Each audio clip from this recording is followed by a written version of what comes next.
Just to let everybody know, I got the word from Chair Sumitian that he'll be running about 5 minutes late. So just let everybody know. So we'll be starting as soon as he gets here. Thank you.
All right, thank you all for your patience.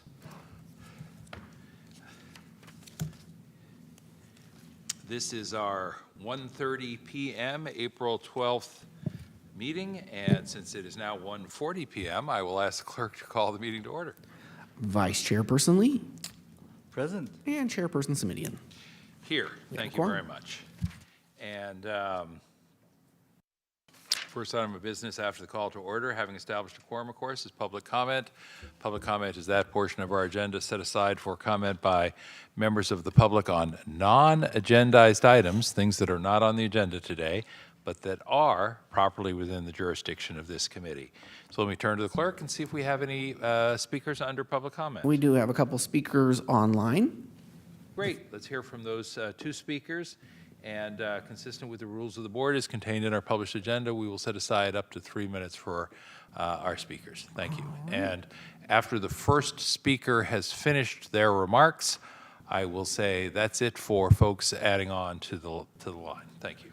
We've had several join. We now have 7 speakers. Well, if we're at 7 speakers, then the rules of the board provide for up to 2 minutes for each of these folks. And if there's that level of interest, are we going to get to more than 10?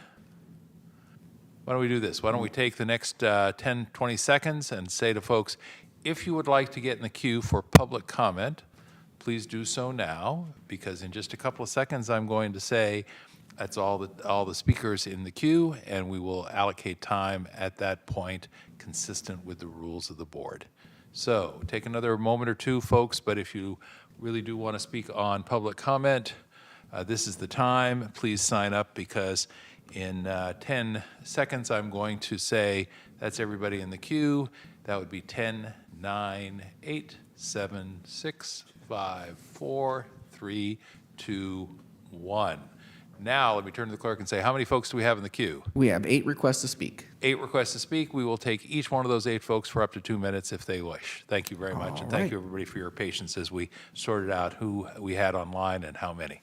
And again, apologies for my tardy arrival. Next speaker is Kenneth Horowitz. You will have 2 minutes to speak. The timer will start when you begin speaking. Good afternoon. This is Dr. Ken Horowitz from your Health Advisory Commission. Our commission last month met, and one of our priorities is regarding dental care. And I wanted to share with the committee that there's going to be an event on May 19th and 20th at the San Jose Convention Center to provide free dental care for individuals. One of the things that's happened in the last few years due to COVID is a lot of dental care has been not received by many people. And so the Santa Clara County Dental Foundation, which is a charity foundation of the Dental Society, is going to be offering free dental care on the weekend, May 20th and 21st, from 6 a.m. to 4 p.m. They will be providing cleanings, fillings, extractions, root canals for front teeth, retainers for missing front teeth, as well as dentures on a limited basis. You can find more information about this event on Santa Clara County Dental Foundation.org/Silicon Valley Health Smiles. And it's anticipated that approximately 1,500 clients will be served by licensed dental hygienists and dentists from our community. So please reserve those dates, May 20th to the 21st, San Jose Convention Center. Thank you.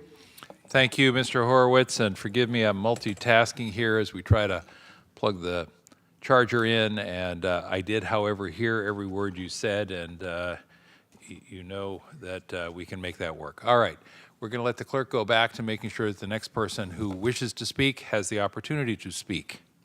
And again, my apologies for the fussing. All right, our next speaker is Delilah Pulido. You'll have 2 minutes to speak. The timer will start when you begin speaking. Go right ahead. You have stated that science is not debatable, but your own science, your own narrative changed. It went from the vaccine prevents COVID to the vaccine prevents serious illness and hospitalization. Your own policies used to discriminate against unvaccinated workers used to force the vaccine on workers states. COVID-19 vaccine means a vaccine authorized to prevent COVID-19. That is written all over your documents. But we all know it doesn't prevent COVID-19. And who are you to say that it prevents serious illness and hospitalization? Me and all of my unvaccinated friends and family did not have serious illness, and we didn't end up in the hospital. And when I'm referring to unvaccinated, I mean someone with no shots at all. Your own science and narrative on the mask also changed. At the April 5th Board of Supervisors meeting, Smith contradicted what you said about the mask. He stated, I think there's been quite a bit of study done on masking, and it's shown that it's more protective for the wearer than it is for the other person on the other side. We can get you an off agenda about that. Alan Berg responded, yeah, that really is just so entirely different from everything that we have told the public for the last couple of years. That concerns me a lot. Your videos are on YouTube and on your website, so there's no backtracking from that. How can you continue to sit here and push this on people when you've contradicted yourselves time and time again? The emergency ended, so stop discriminating, end the vaccine mandate and the mask mandate. Let go already. Focus on the fentanyl crisis and other major issues affecting the county. You can choose to ignore us, but we're not going to go anywhere. Thank you. Thank you. Mr. Clerk, before we move on, that was Ms. Pulido, yes? Pulido? Yes. Thank you. I will just indicate that those remarks would, I think, probably most appropriately have been heard under item 5, which is the Public Health Officer's report related to COVID-19. So that being said, I just want to point out that having made the remarks under public comment, we'll ask the speaker not to line up in the queue when we get to the appropriate item. And for those who are still in the queue for item number 2, public comment, if your remarks deal with an item on the agenda, I would ask that you speak when your item comes up on the agenda.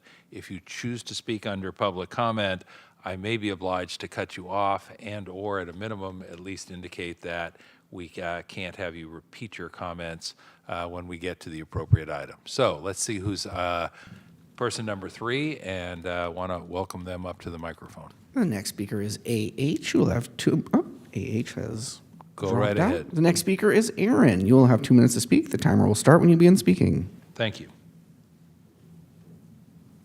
My comments are for item 5. Should I call back? Because I don't want my comments to not be on record. I would encourage you, if your items are for item number 5, to just hang in or re-enter per the instructions, okay? Okay, will do. Thanks so much. And Thank then you. our next speaker is? And our next speaker is KD. You will have 2 minutes to speak, and the timer will start when you begin speaking. Let's go to that speaker. Yes. Hello, my name is Karen Dokampara. I'm speaking in regards to the health order that started on April 4th. And this was not in regards to COVID, in case you're wondering. This is health order requiring use of face masks in patient care areas of the healthcare delivery facilities during designated winter respiratory virus period, rescission of prior health orders. So this is for viruses like influenza, respiratory syncytial, and other viral infections as well. And what it is mandating. Let me just interrupt. Let me just interrupt for a moment, and we will hold your time. I'm going to consider this a comment on item number 5, notwithstanding your view to the contrary. That being said, I'm going to go ahead and allow the comment to continue now since you're partway into your comments, but I am going to indicate that we cannot hear from you again under our rules when we get to item 5. Go right ahead, please. Okay, because I had other comments on COVID as well. I'm going to Well, ask there you is to no limit more your remarks emergency. to 2 minutes. Ma'am, I'm doing my very level best to make sure you get heard, but I need you to work with me a little bit if you can, please. I'm happy to authorize the 2 minutes consistent with our rules of our board right now, but I cannot authorize the second set of remarks. So let's try, and I'm going to give you a moment to pause, collect your thoughts, because I know we've had to interrupt a couple times now.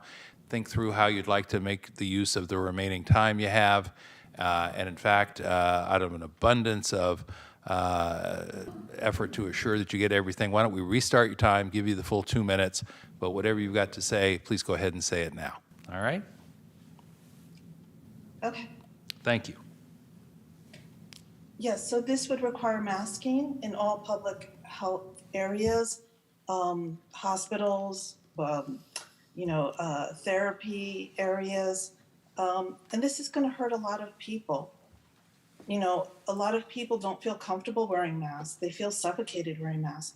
What if there's someone with anxiety who wants to see a psychiatrist or a psychologist and they have anxiety from wearing a mask? They'll be forced to wear a mask in the wintertime or they won't be able to see anyone. There's no more emergency. How can this be that there's still an order for forced masking? It doesn't make any sense, especially when there's no data to show that masking will stop the spread of influenza or RSV or any other virus. You need to ask the public health officer to show you the data that shows that masking will help stop the spread of these diseases. By the way, there is no credible data. I've looked. You guys need to look. You need to do your job. You need to ask for the data.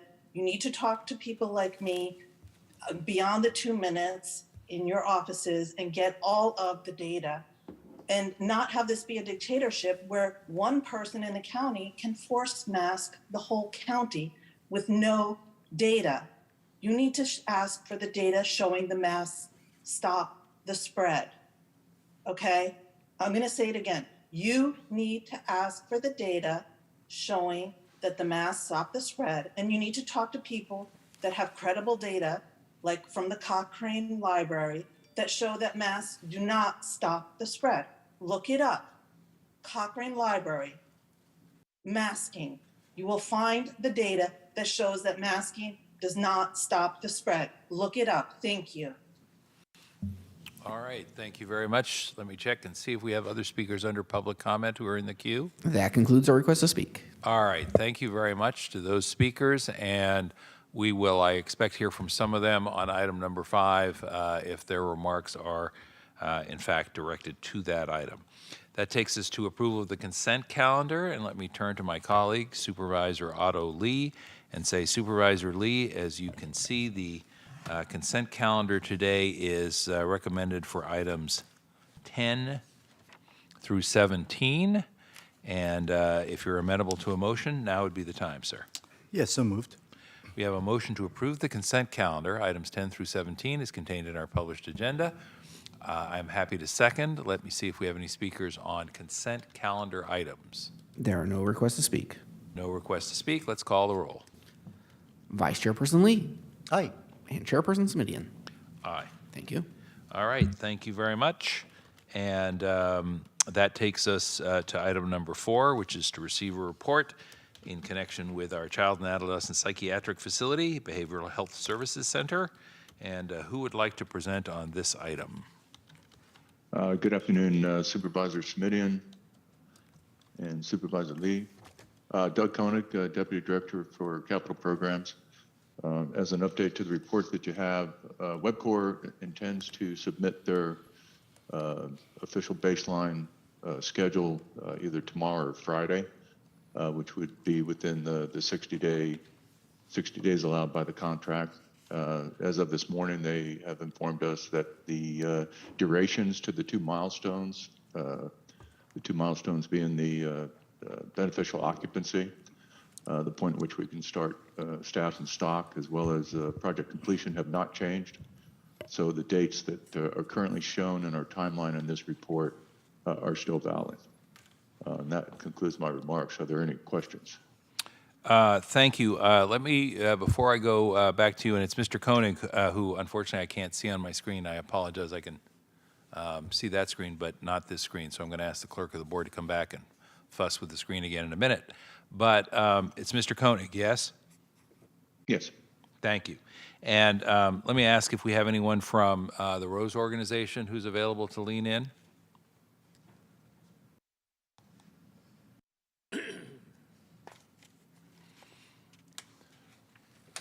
Ms. Sullivan, you startled me because you're live and in person, so there you are.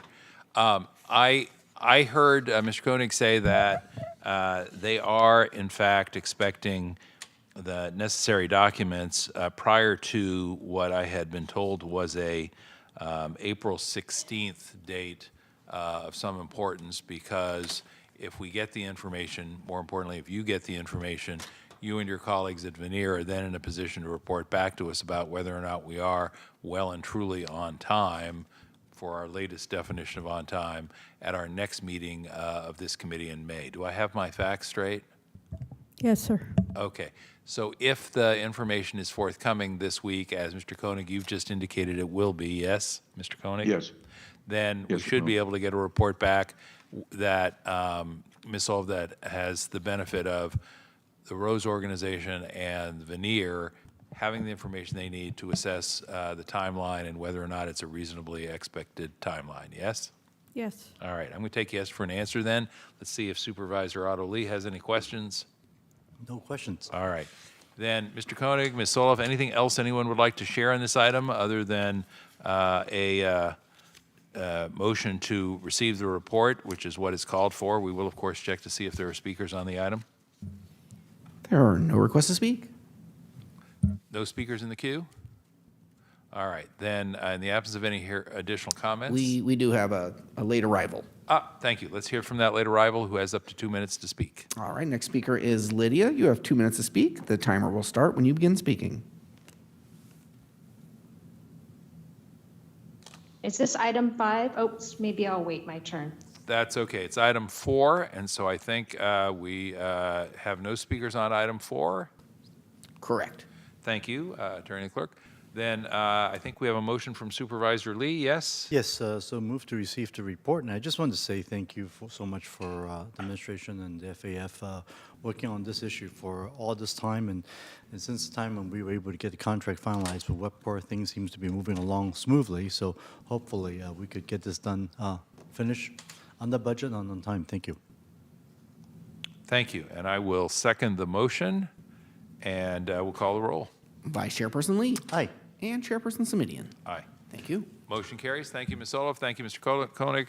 We are on to the next item, and that is item number 5. Item number 5 is the report from our folks at Public Health relating to COVID-19, including the, quote, after action plan and options for continued COVID-19 response.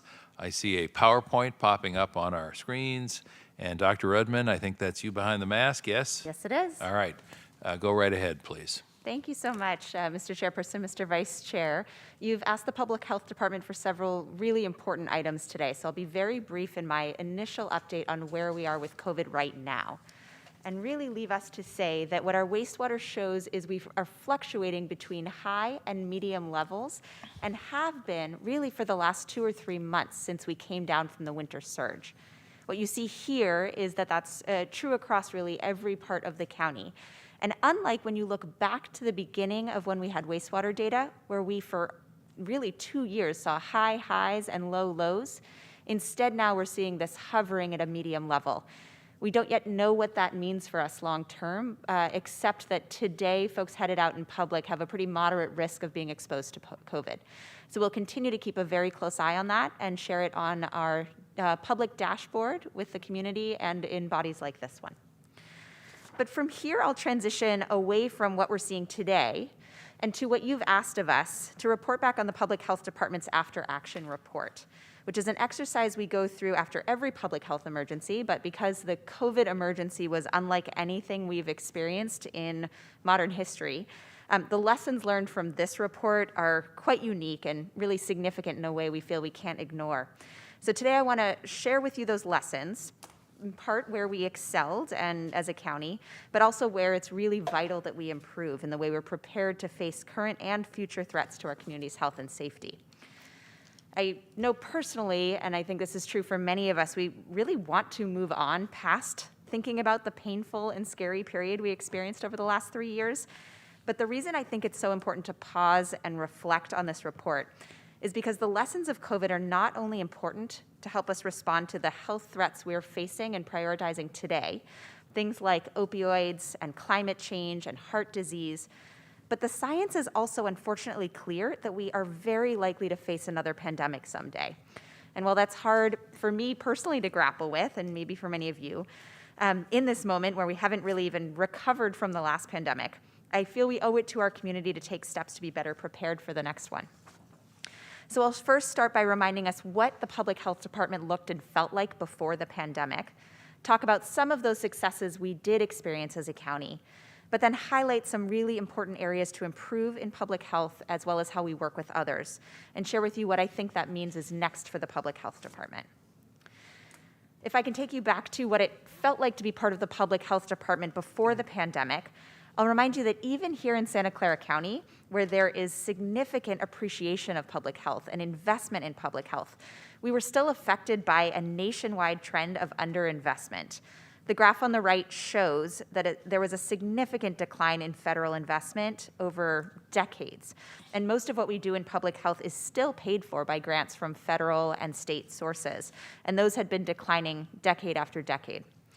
When we did receive funding, it was often limited to a specific disease. And that limited our ability to work together, to cross-train, to set up systems that would be ready for new problems or new diseases or new threats, not just what we were already facing. We were also working with significantly outdated infrastructure and technology, and I'll tell you more about that in just a moment. And finally, we had significant problems creating the public health workforce we needed, making sure our positions were filled with people who were not just excited about public health, but who had the knowledge and skills we needed to face not just current problems, but future problems. So one example of that outdated infrastructure, even not just in places like this county in Texas that the New York Times highlighted, but even here in Silicon Valley, when COVID hit us, we were relying primarily on paper faxes to know what was happening. This was in fact a key part of what my role was in the COVID response, was building some of the initial systems we used to track our first cases, to follow up and check on people who traveled back from countries that were first hit, to create some of our ability to follow up on close contacts. We did it all on paper. And even though we had some electronic systems for some of the information we needed, we didn't have the equipment, the technology, the contracts, or the internal capacity to set up our own systems for something new, much less something that would scale to the level that COVID would hit us. But despite where we were starting from as a county, as a public health department, as resources became available, we managed to use what we had to enormous effect, working efficiently and smartly as we could to have the biggest impact on our community. And for that reason, I think we've had some of the highest vaccination rates in the country, and one of just many success stories that we've experienced here, and I'm incredibly proud of. The reasons the report helped us highlight for why we succeeded where we did can be summarized in a few key concepts. First, the wide range of community and county stakeholders surveyed for the report consistently highlighted the county was willing to make tough decisions that saved lives, and the county employees were willing to go above and beyond to support our efforts.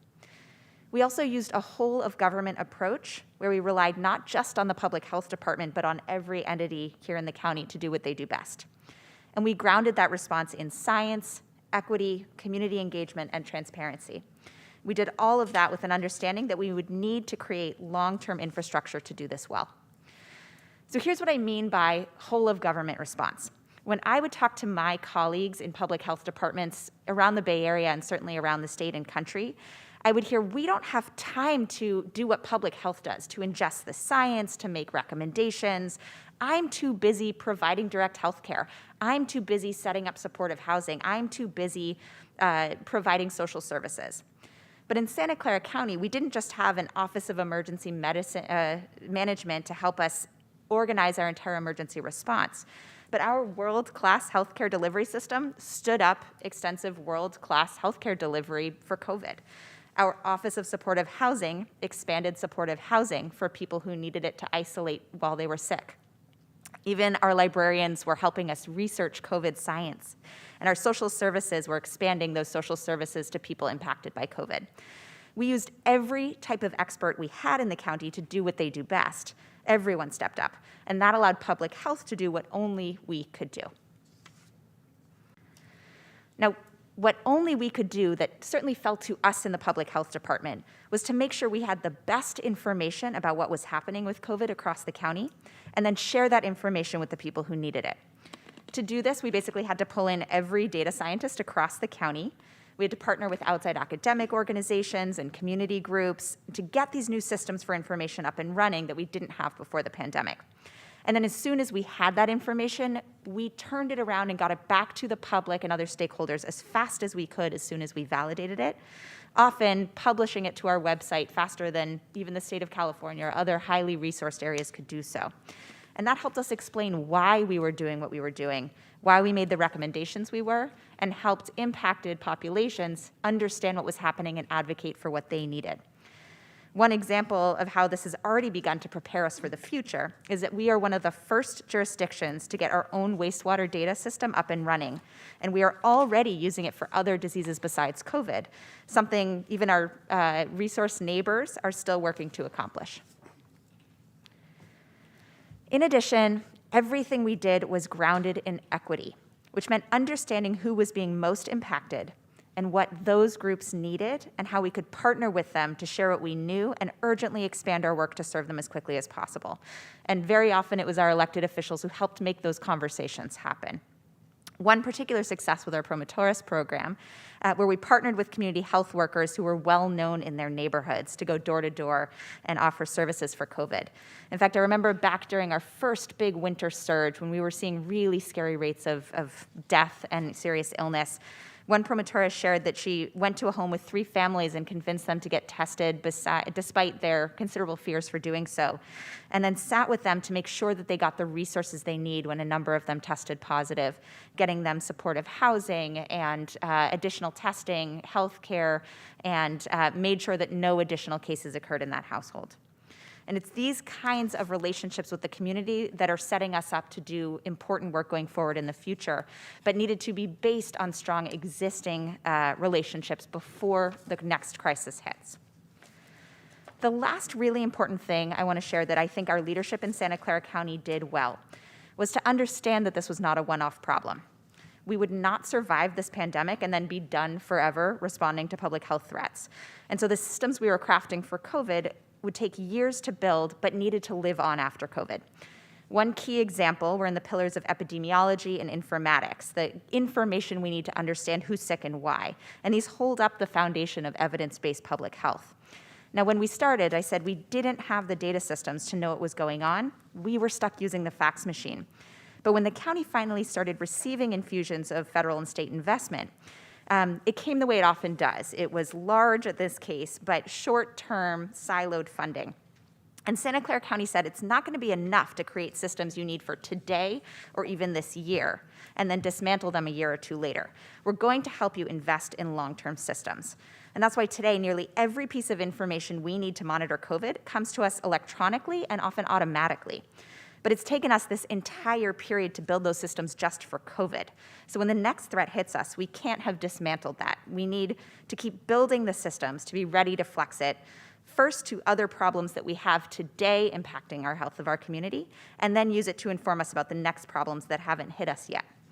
And while you need just a minimum of these 2 pillars to hold up public health science, in addition to the modern data technology that really suits us here in Santa Clara County in Silicon Valley, there are other key pillars that support a foundation of public health. They won't just be able to ingest information, but we need to be able to use it. And what that looks like is we need to be able to do things like evaluate the economic impact of our work, or use modeling to tell us not just what diseases we have today, but what's coming next. That's why it was so important that just last month, the board made the commitment to create several new health science positions in the public health department that will help us truly become a modern evidence-based public health department. This is what we all know we need for the future, and without these pillars, when the next pandemic comes, we'd likely be right back where we were at the start of COVID, with more functional systems to tell us about our old problems, but still a limited ability to solve our new ones. So despite all those successes, the report highlighted a few places where public health and other county agencies still struggled. We needed to be even better prepared with employees trained in public health emergency response, with bench strength in areas that most often get pulled during emergencies, and more extensive resources in place to support employees who are activated. We also started out far behind the ball with technology, supplies, physical space, and staffing. And despite striving for transparency and community input, there were still communications lapses that we wish to improve. And finally, the kinds of sustained investments needed are specifically stable, flexible funding that can cross disease categories to support areas the community and our data tell us are most important. By investing in prevention of illness and injury, we can also save ourselves down the line in needing to respond to more dire circumstances. So where we go from here is really based on the choices we decide to make as a community.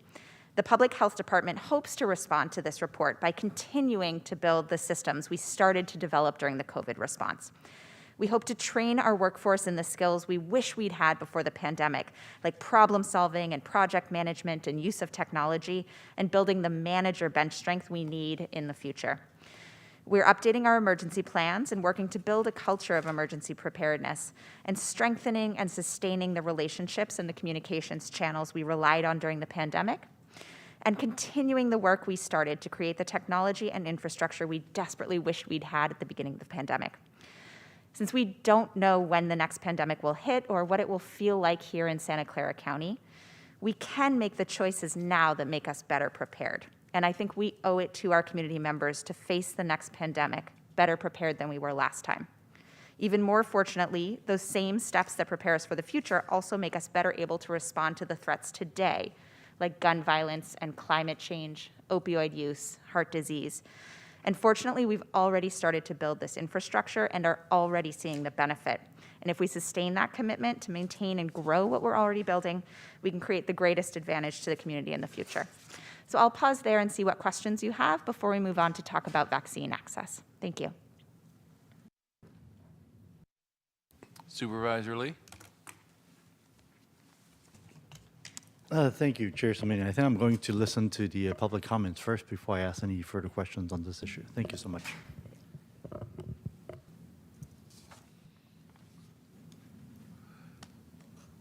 Dr. Redmond,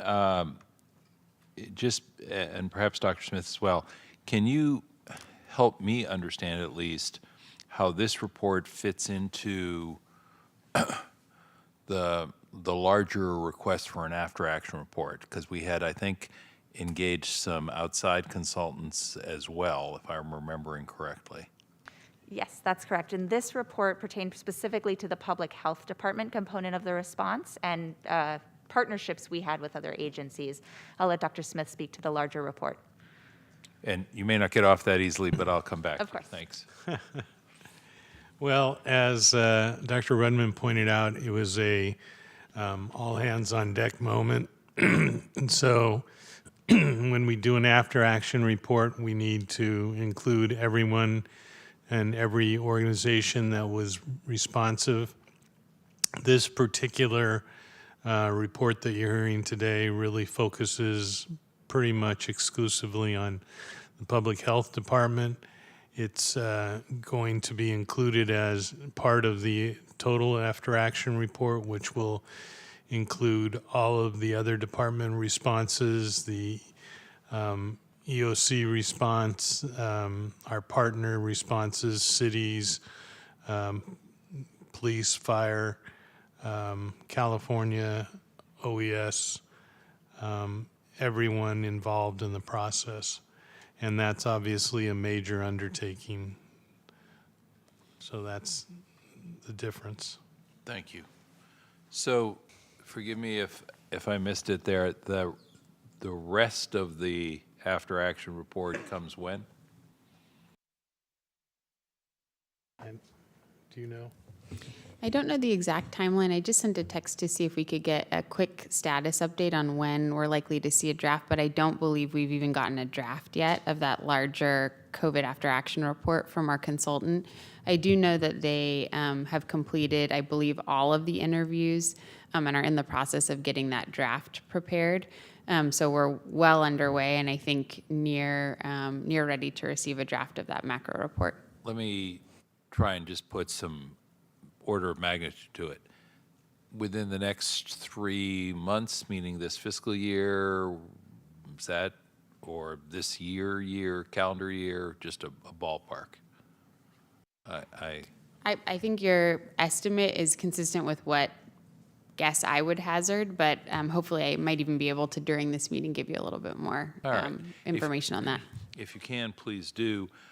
Why don't we, well, I'm going to take the opportunity, as Dr. Redmond has suggested, to ask some questions about this part of the report, and then let you continue with the rest of the report. And then, just so the clerk and members of the public know, once we're done with all that, we will, of course, go to members of the public who wish to comment on this item, because I know we have some folks queued up.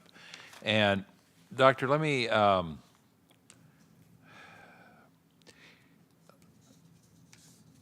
first say,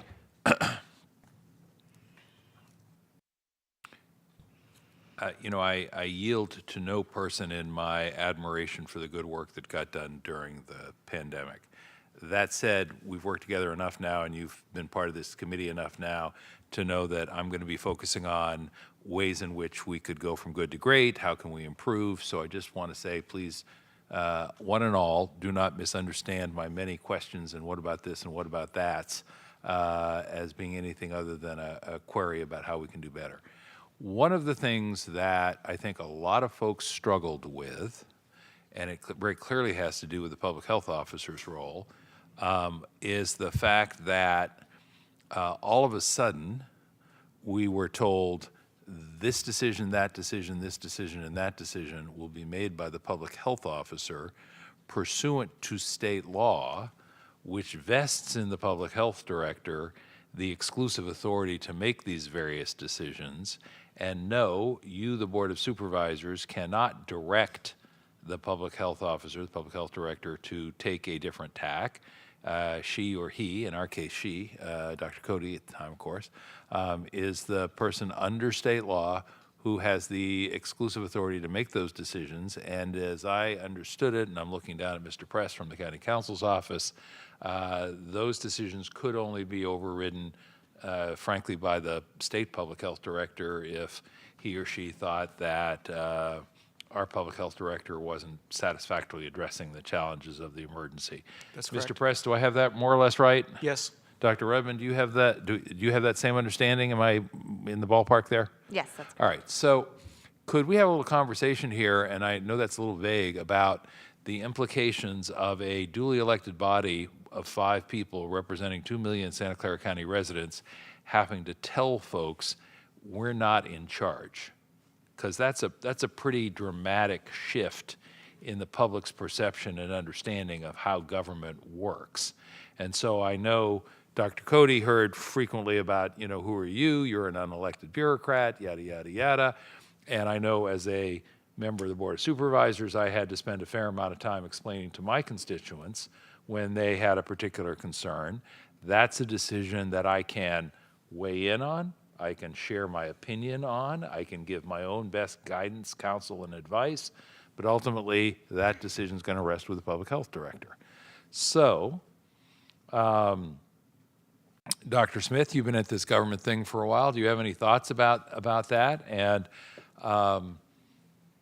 just to throw a little bit more into the mix before I let you respond, I know from talking to folks around the state that in other counties, other boards of supervisors had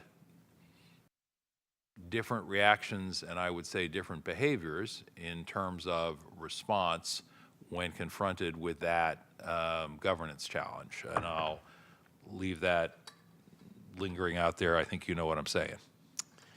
Well, I think the model that's envisioned in state law is similar to the model of the fact that we have medical physicians, psychiatrists, police, social workers who are exercising their expertise to the benefit of the county and to the public. And when the public health officer exercises his or her expertise, it's expected that the political body will not interfere because of the same reason that we don't have the Board of Supervisors deciding who gets surgery or where ambulances pick people up or what social services are offered, or which psychiatrist or which mental health individual ends up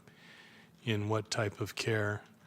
I know it's hard to grasp for the public in the sense that it has an effect on everybody in the county, but our experience with this approach is very favorable in the sense that we've had multiple infectious disease outbreaks which are managed by the public health department effectively and efficiently. This happened to be a worldwide pandemic that was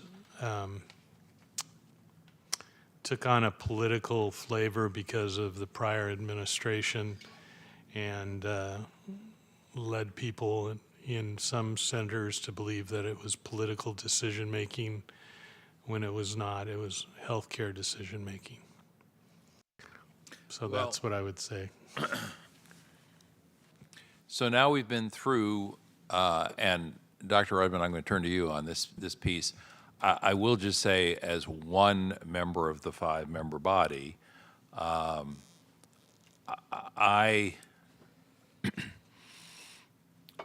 there's some things you anticipate at the beginning of this pandemic correctly, and others where you discover that things turn out a little bit differently than you anticipated. One of the things I was struck by at the outset was that this was called the novel coronavirus. And to grossly oversimplify, the term novel coronavirus is another way of saying this is all new to us. Fair enough, Dr. Rudman? Yes. Colloquially, at least. And so I was pretty clear at the outset that a lot of what people thought or understood would prove to be different than they thought they knew or expected or understood, and that would be not only a challenge in terms of the ability of the organization to pivot quickly to address new understandings, new experiences, but also in terms of maintaining the public trust, because it was entirely possible that in April of 2020, the conventional wisdom, the best thinking, the understanding of best practices would be one thing, but that a month or two later, all of that would have changed based on new data, new experience, new information. Dr. Rudman, for those who can't see you, I can see you nodding. I gather that's consistent with the experience you had.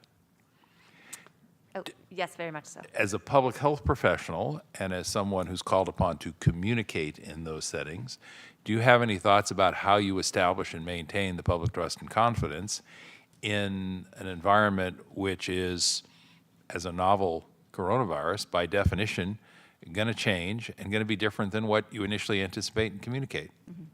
I think you raised some excellent points there. Part of why I think we succeeded where we did and why we did continue to have the relationship and activity between the board and the health officer, despite this complicated legal authority that we were facing in a new use case, was because we were ultimately in alignment in our understanding that things were going to change, in our understanding that we cared most about the safety of our community members and about our most vulnerable community members, that we cared about the science that we were learning, and with being transparent about what we did and didn't understand with the public. And so what this after action report confirmed for me, that I think we've been discussing for some time now in groups like this one, is that there are some ways in which we did that very well. There are some ways in which we were constantly looking for the best information, validating it, and sharing it broadly. There were times in which we were very explicit about what we did and did not understand. And there were times in which we could do that better. So I think your insight into the whole framing of this as a novel virus meant that it was not just new to our bodies, but it was new to our systems, our governmental systems, our healthcare systems, was spot on. And so, we've I think, grown immensely in our ability to respond to this kind of threat, but are continuing to learn from it. So I think the use of health officer authority is yet one more area where this experience will help us refine how to use it, when to use it, and hopefully reaffirm our commitment to using it only in circumstances where we can demonstrate we believe we're doing so for the best protection of our vulnerable community members with the best information we have. Well, I want to ask, certainly encourage, but just flat out ask both the folks at Public Health, but also the County Executive's Office and the County Counsel's Office to continue to think about this set of what I'm going to call trust issues, because in a moment of national emergency or even a county-wide health emergency, the ability to manage the problem and to keep people safe and well is a function of our ability to establish and maintain trust. And our ability to establish and maintain trust then confronts the changing direction and changing indications from the public health professionals whose leadership is going to be essential in those times. And we're not going to solve that one this afternoon, so I'm not going to belabor it. But I am going to make the case, I think we've got to keep thinking about that, because I think it is for me, it is a lingering concern. I'll put it that way. And I tried to spend a lot of my time as one elected official telling people up front, this is going to change because we're learning day by day. I will say out loud that, and I'm talking about public health professionals nationally now, so I want to be very clear about that as distinct from any comment about our own local organization. This debate that literally lingers into this meeting about the use of masks, it wasn't helped by the fact that the public health establishment for a very long period of time said, no, masks are not a thing, and then pivoted and said masks are absolutely essential. A little hard to get the public to sort of embrace you with confidence when that's the very mixed message. And I have more thoughts about that, which I'm going to spare everybody today, but I'm just going to highlight that as an example. Dr. Smith, I will turn to you and then to Mr. Press in a minute. And Ms. Hanson, if you're leaning in, I don't know if your mic is just still on, but if you are leaning in, I want to make sure we get to you as well. But my question has to do with, I remember sitting in this chamber on March the 10th expressing my concern about the lack of testing, which in the earliest days of the pandemic, we thought in what I'll call a good old-fashioned public health model was going to be key to containing the spread of the pandemic. And essentially, the conventional wisdom, the best judgment at the time, to be fair, was, well, that's what the federal government and the private testing providers are there for. And I kept saying, we got to get some testing capacity or we're going to be behind the eight ball very quickly. And sure enough, we couldn't get the testing capacity. The feds and the private providers didn't deliver. And there we were, ill-equipped to identify the problem. And by definition, you can't tackle it if you can't see it, and we couldn't see it. Now, ultimately, it was Dr., and forgive me, I'm blanking on his name, but I loved his shorthand motto, which was, telling all of our private provider friends, build it, buy it, or pool your tests. Who was that, Dr.? Dr. Kamal. Dr. Kamal. Thank you, Dr. Kamal. And I thought, okay, that's, months worth of conversation distilled into one punchy sentence. And ultimately, I think that was the conclusion we came to. But initially, we were sitting here relying on others. So a couple of questions. Next time around, should we be clear about the fact that we can't rely on others, that we're going to have to do it ourselves as much as we might wish it were otherwise? And if so, what does that mean from a public health standpoint? And, Mr. Press, to put you on the spot, could we have, never mind should we have, but could we have, given the responsibility of the public health director under state law, as a board of supervisors, could any one of us have leaned forward and said, I'm offering a motion to build it, buy it, or pool our tests if that's what it takes to make this happen, Or would somebody have appropriately and accurately leaned forward and said, you don't get to make that judgment? Because one of the great unresolved questions from the pandemic is, where is that dividing line between public health matters, for which the responsibility rests under state law with the public health director, and matters related to the pandemic that still appropriately the authority resides with the board? Mr. Press, can you sort that? Well, I would just hazard a guess that funding, building, and buying sounds like that's a little bit more in your territory. Dr. Smith, you got a point of view on that? Yes. Please share it, whether I like it or not. No, I agree with Doug. When you talk about operationalizing the order, that does fall more in the political realm. The order is given by the public health officer, but public health does not have a formal access to unlimited funds or the ability to do everything that needs to be done. The challenge we had at that time when we were trying to get testing was that the feds are the only ones who can approve the testing and, for that matter, the vaccination, and they decided that they would centrally distribute it rather than put it on the commercial market. And so that's why we struggled, although we put a huge amount of effort into it, and finally were able to get, I will say, enough of the tests and enough of the vaccine ultimately. But we did do the build it, pool it or buy it approach as best we could, given the fact that it was a monopoly development by the federal government. So we did it. But Thank you. Ms. Hanson, you've been very patient, but I sense you're leaning in. So thoughts?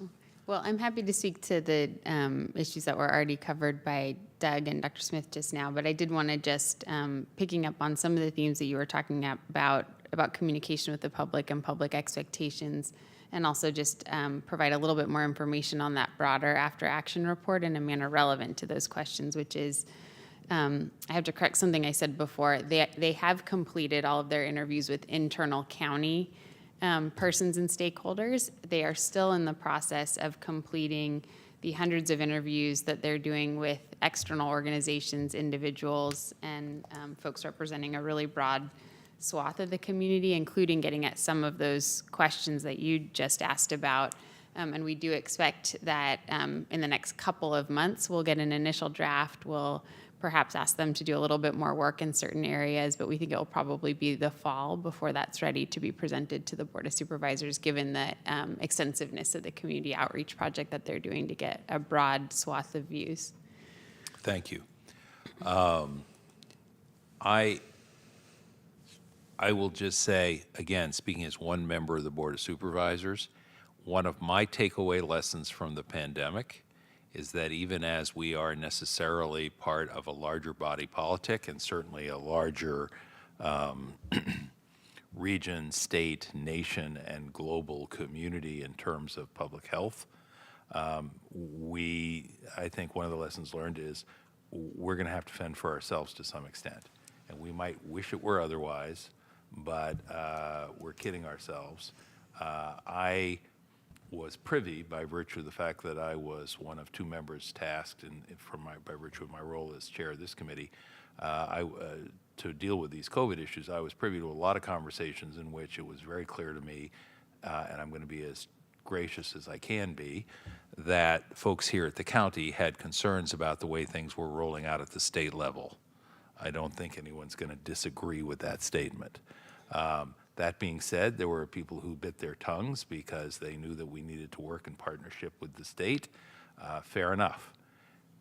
Even more disconcerting to me was the either inability or unwillingness of various private providers to step up on a timely basis with respect to testing and vaccines.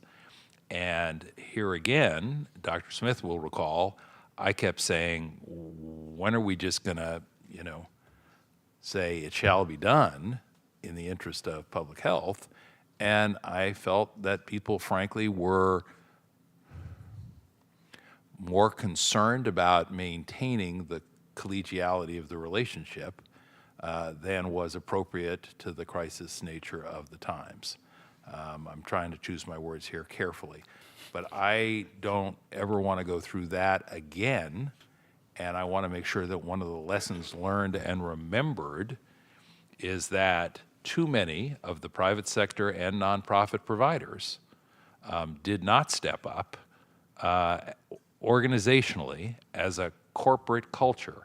I don't want for a minute to take away from the, I don't use the word heroic very often, but the work we saw from individual members of those systems was heroic in my view. But the corporate culture was, well, let the county handle it. Now, Dr. Smith, let the county handle it when this is going to segue to my next set of concerns that I want to get into the record.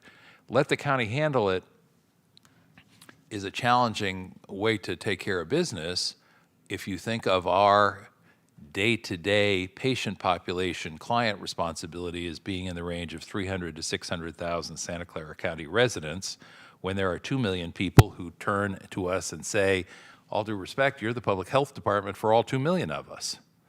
So I think to the extent that there are this sort of who's responsible for what, I feel like we just spent a hellacious 3 years without ever getting that issue resolved. Because I had private providers saying, testing, that's not our responsibility, that's on you. And then even when we got to vaccines, people sort of grudgingly acknowledging that that was their responsibility, but being ill-equipped under admittedly difficult circumstances, ill-equipped and or unable and or unwilling to deliver the goods, leaving that task for all 2 million Santa Clara County residents to other folks. Dr. Smith, you want to weigh in on that one? Well, I guess I would just reflect back upon a quote that I've oftentimes heard from you, which is, we all complain about the American health system because it doesn't promote health. It's not a caring system, and it doesn't promote care, and it's not a system. And I think that's the key problem we had, is we, as a society, have parsed up funding and responsibilities such that nobody is clearly responsible for such a huge threat to our health and welfare. And hopefully we will learn from it because, as Dr. Rudman points out, it's only a matter of time before another one comes by. I remember very distinctly when I was graduating from medical school ages ago, before the dinosaurs, thinking that the future of healthcare is really viruses and lipids. And, every year, every month, every week, we find a new virus or a new variant or a new microbe that is of great risk to the community, and it's only going to get worse. Hate to say that. Dr. Rudman, any thoughts about that? Because, I was, I know you were not the public health officer at the time, but, I was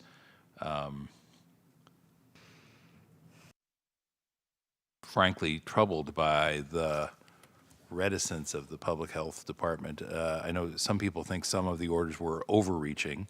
In this instance, I thought the public health department showed perhaps too much restraint in terms of holding off on directing what we sometimes call our partners in healthcare to step up and do their part. Thoughts, if any, and if you want to pass, I'll understand. It wasn't your role at the time. Sure, I think I would just respond by saying I think to the extent that I can speak for the health officer or my ability when I serve in health officer related roles, is that we grapple with much of the same concern to use a combination of our authority and resources as you do as members of the board, that we want first to care for the members of this community, the residents of this county, and make sure they have the testing, the vaccination, the care they need, the services they need. And we want to make judicious use of public resources. And I think sometimes, as in what you're describing here, those appear to be in conflict with each other, and coming to a perfect resolution is a very tricky thing, and one where we're very grateful to have the board's leadership and direction on. As Doug was saying, the allocation of resources does very much fall to the board to guide us in how we continue to do that. Again, I think that your greater point about making sure that we have trust, that we have the relationships you're describing, whether that is with healthcare partners or members of the community. I think one of the most important ways we'll continue to build that is by successfully meeting the health needs of our community today and being as prepared as we can for the future. But sometimes that does involve, as you said, fending for ourselves, or making sure we're able to do things well here in Santa Clara first, not waiting for outside partners to solve the problem for us. So for example, we have one of the best public health labs here in Santa Clara County of anywhere in the state. We have this burgeoning science branch here in the public health department, which sets us up to do two things that you've highlighted specifically today. Be able to, when it really becomes necessary and the right use of public resources, build our own systems to perform testing or to gather the data we need to keep our community safe. So that I think we are grappling on our end with the similar tension, and look to the board for your guidance on that. Thank you. The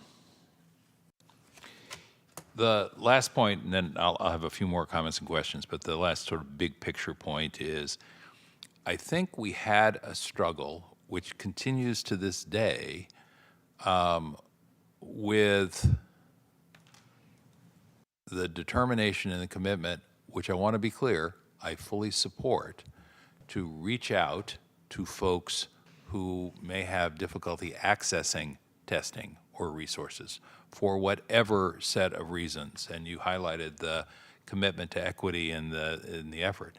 But as that happened, I worried from time to time that we were not mindful of the fact that we had a lot of folks who would have access to those resources if we had made them readily available. And Dr. Smith, I'm looking at you with the eyes in the back of my head, because I know we had a lot of conversations about this. And so, for example, in the district that I represent, the North County and West Valley, which is a more privileged, advantaged, prosperous part of our county, it is not a coincidence that the 8 cities, small cities, that I represent are the 8 cities with the highest booster rate. The 9th city that I represent is San Jose, which of course is spread among all 5 of our districts. Now, somebody out there should be doing a PhD thesis on why that is. And I think a lot of it will have to do with what we call social determinants of health, which is, fancy lingo for folks who are well off, and folks who aren't. Forgive me for sounding a little bit colloquial there. But I happen to think the fact that we were able to get a vaccination center in a location that was physically proximate to that population played a significant role, because I continue to believe that if we make it quick, easy, free, convenient, people who want the service will access the service. If we don't, they won't. This is, sort of a pretty obvious, and yet, I felt candidly like I had to make the case over and over and over again. Let's make it easy for the folks who want to access the service. We have heard earlier today, and I expect we're going to hear in a few minutes more, from folks who say, don't want that, don't think it's a good idea. Okay,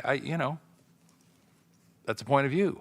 But for the folks who did want it, and who were in alignment with your public health assessment that this was beneficial, it seemed to me that we were struggling to come to grips, as I say, with this issue of 2 million constituents, patients, clients, not just the 300 to 600,000 who we typically think of as our population base, and that we really did have to get to them.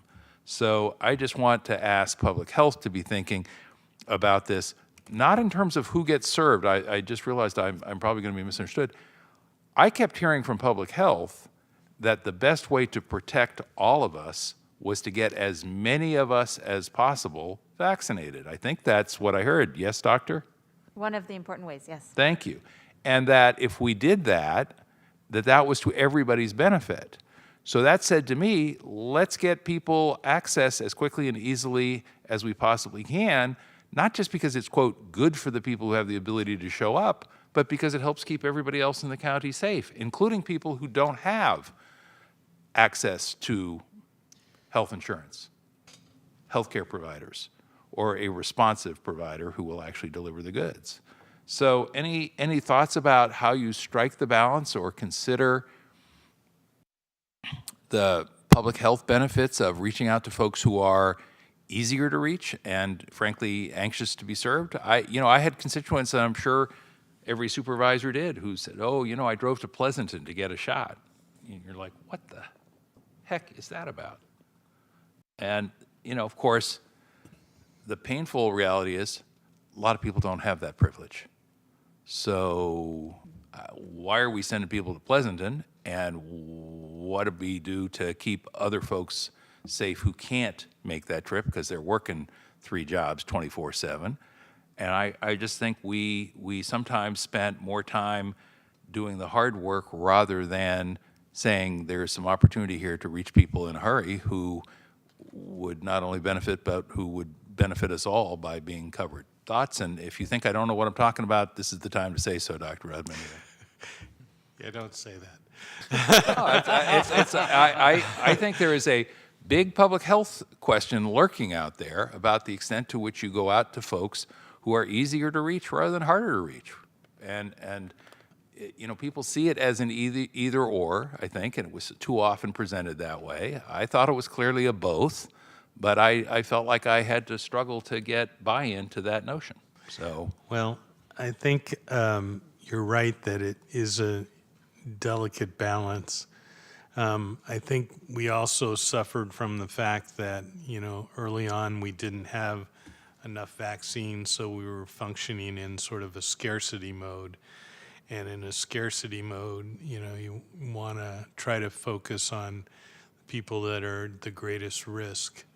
But the transition was a difficult one, and it created a lot of challenging issues at the same time that we were getting more vaccine. So I think the balance was not perfectly done, but we ended up with a good result, and in great part because you pushed, we got a vaccine site at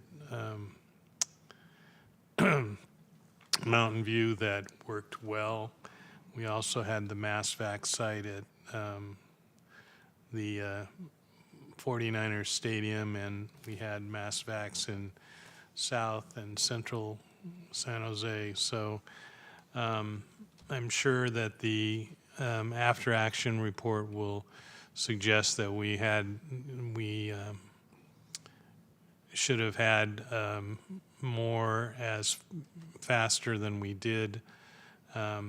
We felt constrained by the amount of vaccine that we had. And to harken back to your earlier part of the discussion, I did not make any friends with the governor's office by complaining about it. But we finally got our fair share. just, Mr. Press, I see your microphone's still on. Is that from earlier? Yes. Okay. Ms. Hanson, anything else? Nothing more. I from see me. Mr. Santiago leaning in. Yes, just a couple things.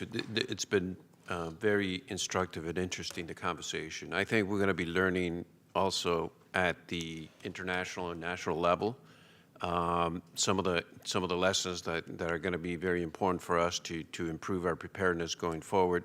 One of the things that it's very clear at the international level is those systems that are universal that have a high-performing health system, and one of them is universal access, did better.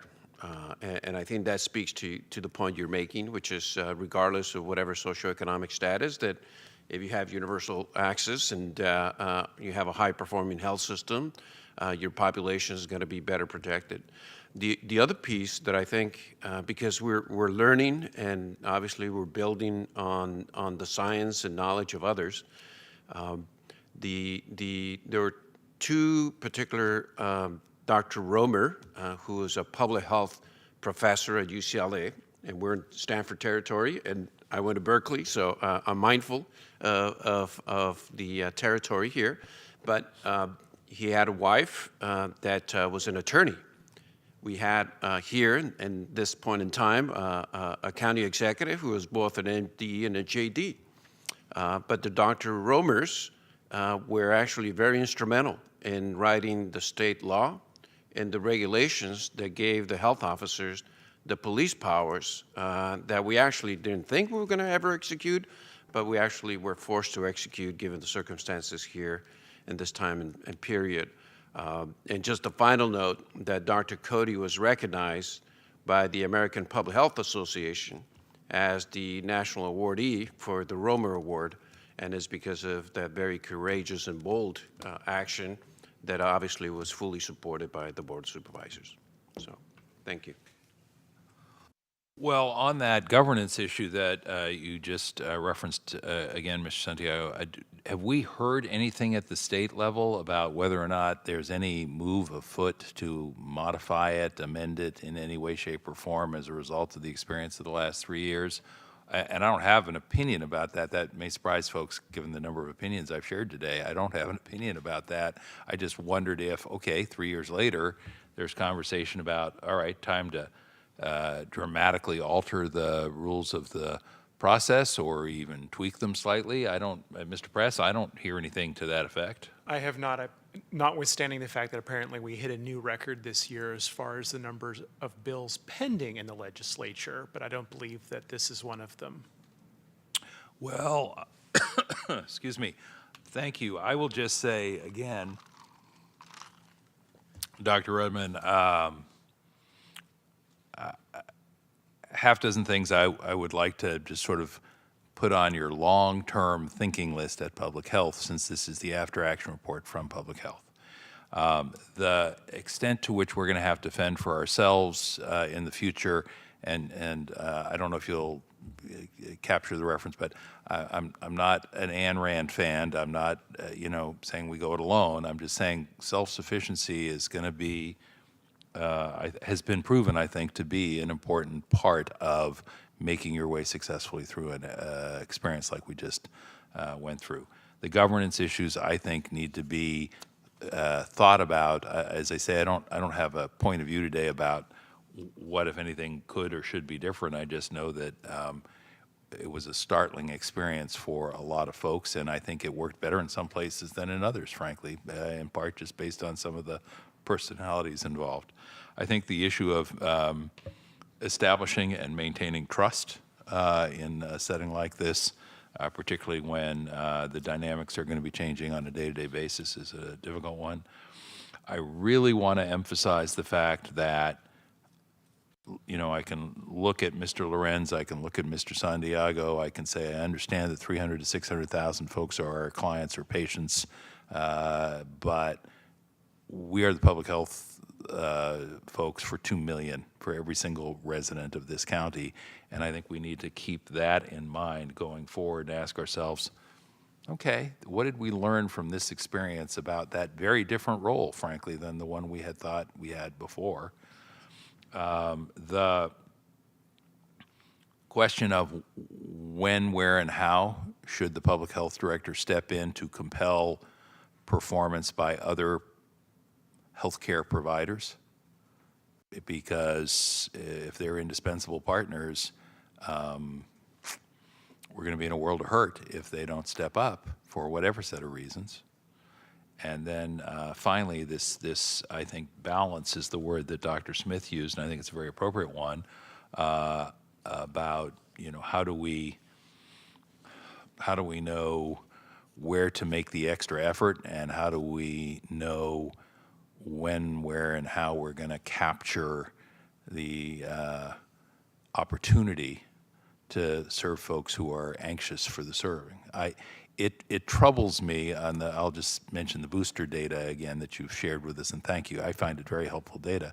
It's like the number of times we talked in this board chamber, virtually or otherwise, about making sure that we got to the South County, Gilroy and Morgan Hill, is beyond measure. Truly, I couldn't even hazard a guess whether that was 25, 50, 100 times.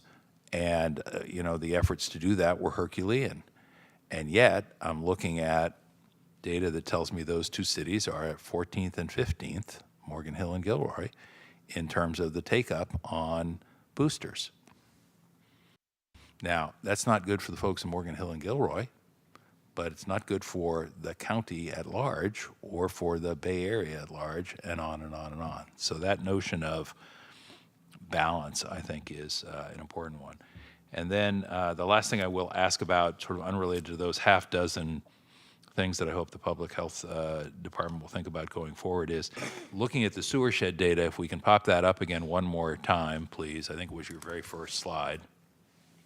Yes.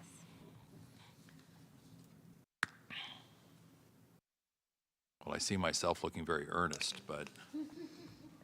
Just a moment, please. The very first slide showed that, there we go, the Palo Alto sewer shed was the only one this cycle that was registering as high. We have talked about the fact that there is some data collected there that is relevant to San Mateo County, South San Mateo County, East Palo Alto, that it's part of the sewer system there. But otherwise, I think virtually all of that is in District 5, an area that just a moment ago we were talking about being relatively advantaged, and yet it is the only one that rates high. Any speculation even about why that is? I don't at this time. I think we've spoken in this group previously that some of that may have to do with how hard hit that community was by the winter surge. And sometimes we do see communities that are being less hit overall be hit a bit later. So we may be seeing Palo Alto delaying and coming down from the winter experience, whereas Gilroy, by comparison, that was hit much harder during the winter surge, now has among some of the lowest rates. But I think, aside from some of the nuances you also alluded to in terms of San Mateo County being captured there, I think there's still more to learn. What should I accurately communicate to my constituents in the North County, West Valley piece? Most of the Palo Alto sewer shed is going to be what I would call North County. Mm-hmm.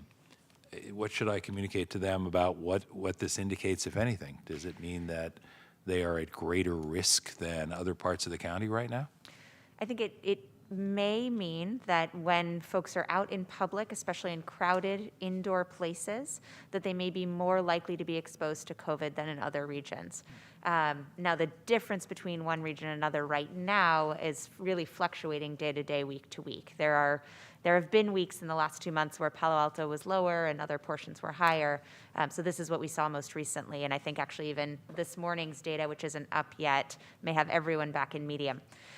So I would convey that especially for those who are vulnerable to serious disease because of their underlying health status, their age, or their vaccination status, that they should be aware that that risk is still out there for them. But some of the most powerful things they'll do to make sure that those exposures don't turn into illness or serious illness is to be up to date on their booster and to, when they have, especially if they're vulnerable, interactions, try to make them be outdoors or with a mask or both. Thank you. Supervisor Lee, I believe now that I've finally taken a breath here and paused, Dr. Redmond is going to go on with the rest of her report, which is sort of the where do we go from here part. That's my characterization. But this was the time for questions about the information provided thus far. Thank you for your patience. Comments or questions that you'd like to provide at this time? Yeah, thank you, Chair Simidian. I just want to, you have just asked a question of Palo Alto, and thanks for highlighting that issue and how quickly this is changing on a day-to-day basis. So, no, that's just a kind of a snapshot. On the other hand, I look at numbers. My background from Berkeley is engineering. I did chemical and nuclear engineering, so number is my thing.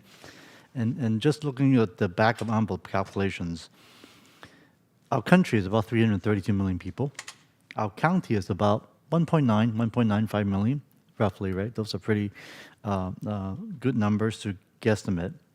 The total number of deaths based on COVID, looking up just now, is about 1.127 million nationwide. For our county, based on dashboard, updated, I think, as of yesterday, our number shows 2,729. Those are current numbers, correct, Dr. Whitman? That's correct. So I did a quick back of the envelope type calculation, right? So the death rate per population for our country, I came up to be about 0.34% of a population, of our national population that died during COVID. On the other hand, our county, that number came down to 0.14%. Meaning that out of the 6,620 people would have been the number, had we extrapolate that percentage from 27, 29, had we had the same percent as the United States national rate, number of people that would have died in our county would have been over 6,600 people. But instead we have 2,729. And not belittling those 2,729, every life is absolutely precious and important. What this shows me is that we are close to 60% lower death rate than the national rate in the last 3 years. And I think that in itself, regardless of everything we debated upon, the vaccines, the testing and the masking and all the issues that we've been going back and forth, I think this number is the clearest, right? Because case numbers is hard to measure these days. A lot of times they don't get measured because it's no longer being tested, right? And we have to rely on the watershed, the as we call it, quote, the shitty data. But that's really hard work, right? From the wastewater. That's really hard work, and that's real. But the really important thing that I'm seeing here that we could be proud about on our county is the fact that by all these efforts that we've put together, we've been able to result in a much lower death rate than the nation. So I think that's something that I think our county should be proud of, and all of you who's sitting up there who have done many things to make that happen, I just want to say thank you, because it could have been a lot worse. The bold action that Dr. Sarah Cody took, and somebody actually was trying to correlate that because New York City followed suit, I think, about 2 to 3 weeks later. And during that time, the number of people that got contracted and died from COVID in the very beginning, had New York City follow suit like what we did back in March to have that shelter-in-place order. Literally, thousands more people could have been saved in New York City. And that's what the numbers shows. So I just want to say thank you for all that amazing work that you have been doing. There was a time that we didn't know much about COVID. A lot of things we're guessing. We thought the vaccines, by the time we gave it, we thought it would prevent us from catching it. Well, that's not the case anymore when the variants are coming through. But one thing is for sure is that it does provide some additional protection so that even if you were to contract it, it's not that serious. I had my full shots, and I did catch COVID last July. It only lasted 5 days for me and my family. It was fairly mild, and I think that's a lot to do with the fact that we have been fortunate enough to get those vaccines. And frankly, many countries in the world were not as resource-rich as ours to have been able to get those type of vaccines. So I just want to say thank you for all that great work on getting this testing out in a very quick time frame. I heard my colleague, Chair Simidian's concern about how other hospitals and other clinics they're not measuring to us in terms of delivering these tests or vaccine. And as we know now, most of the vaccines are really given by the pharmacies, right? That's what it is. And I think it's something to do with economics, right? The cost of delivery by a pharmacy per dose is far less than those being given by some of these hospitals and by their RNs. And that's just a matter of math. And different priorities. And so I'm less so concerned about faulting those partners not doing more, and I certainly hope and urge that, if the next one happens, that we work closer together with our other partners, whether it's Kaiser, whether it's PAMF, and all that, so that we could, be able to provide those, whether it's tests or whether it's vaccines, or continuing delivery of the next version of vaccines, right? Whether we're going to turn to an annual thing, this is something that we'll find out from the FDA eventually. But I certainly do want to say that the work that has been done by our public health department, along with our hospital and other partners, truly has been phenomenal. I just want to say a huge thank you.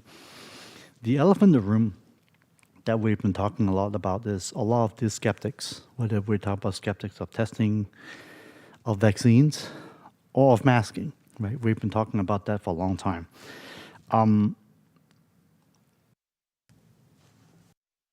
It is clear that these decisions, that which used to be very much trusted by the public health department in terms of giving these scientific or advice, has really changed in the last 3 years.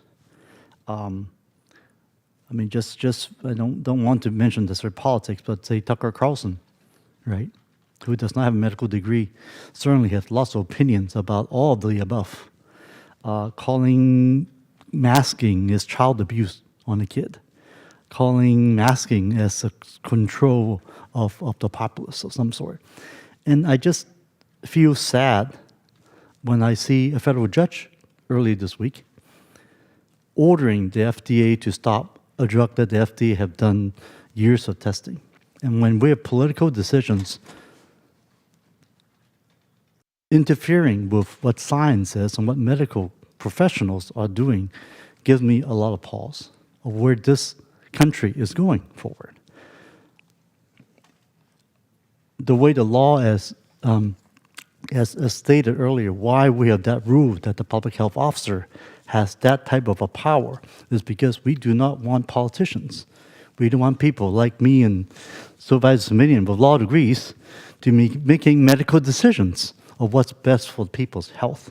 Because frankly, I don't know any of that either, because that's not what my training is.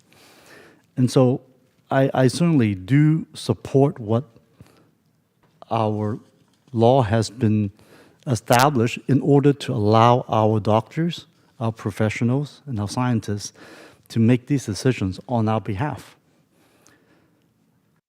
And so I just want to say, again, thank you so much for all your amazing work. And I will definitely look forward to listening to the comment from the public as well. But this kind of after-action report, I think is really important to show the numbers. The numbers speak for itself, and the fact that we're 60% lower death rate than the national rate, I think is attaboy. Good job, everybody. Thank you. Thank you, Supervisor Lee. Dr. Redmond, shall we let you go on with the rest of your presentation if you can remember back that far? I can. And fortunately, this final portion, in terms of what I plan to share, will be brief so that we can focus on any additional questions you have. So upon a request from both of you, Supervisor Lee, Supervisor Simitian, the Public Health Department worked with Mr. Santiago and our entire health system to respond to your question about how will we guarantee that COVID vaccines remain available to the community here in Santa Clara County. And so what we've detailed in the report provided for you, and which will be shared with the board in full next week, describes the activities of the Public Health Department in part, as well as other components of the health system, to make sure that we stay very aware of whether our community members have easy access to vaccines. Exactly as you described, Supervisor. Is it convenient? Is it free? Is it accessible? And in addition to monitoring that, activities we continue day to day to make sure that that continues to be the case, as well as some plans for should we start to see signals that that access is not as easy as it currently is today, how we will ramp up efforts. So I'll leave you with the report, and I'm happy to answer any questions here or in front of the full board next week. Thank you. Go right ahead. Oh, I'm sorry. So I don't. That's it. I don't Okay. have additional All right. slides. Just then the written I'll report. just offer these two observations, which may prompt additional response or not. I was pleased to hear you say that you planned at the Public Health Department to monitor whether or not the ease of access is there and then remains there. Because I think what we have seen over the last 3 years is, I know, it's frustrating when elected officials do what I call slice of life legislation. When I was a school board member, we called it "My Kid Did." Gee, there's a problem with the fourth grade math teachers. Really? I've never had a bad one. Well, my kid did. Well, okay, that's, or as I think you probably say in your world, the plural of anecdote is not evidence. So fair enough, all of that being said. But when we were being told, folks should go to their healthcare provider, and, I'd hop online and discover pretty quickly that there wasn't a vaccine available for 2 months in a proximate location or whatever the time period was, or that, even if we were prepared to go to the 3 providers' locations identified in, a reasonable vicinity, no, it was, got to drive to the other end of the county, then that did allow me to come back and say, I don't claim to have a scientific sample, but I do have a slice of life, an anecdote that says no. So if you're doing that, I think I hear you, and if it seems like I'm trying to put you on the spot, it's because I am.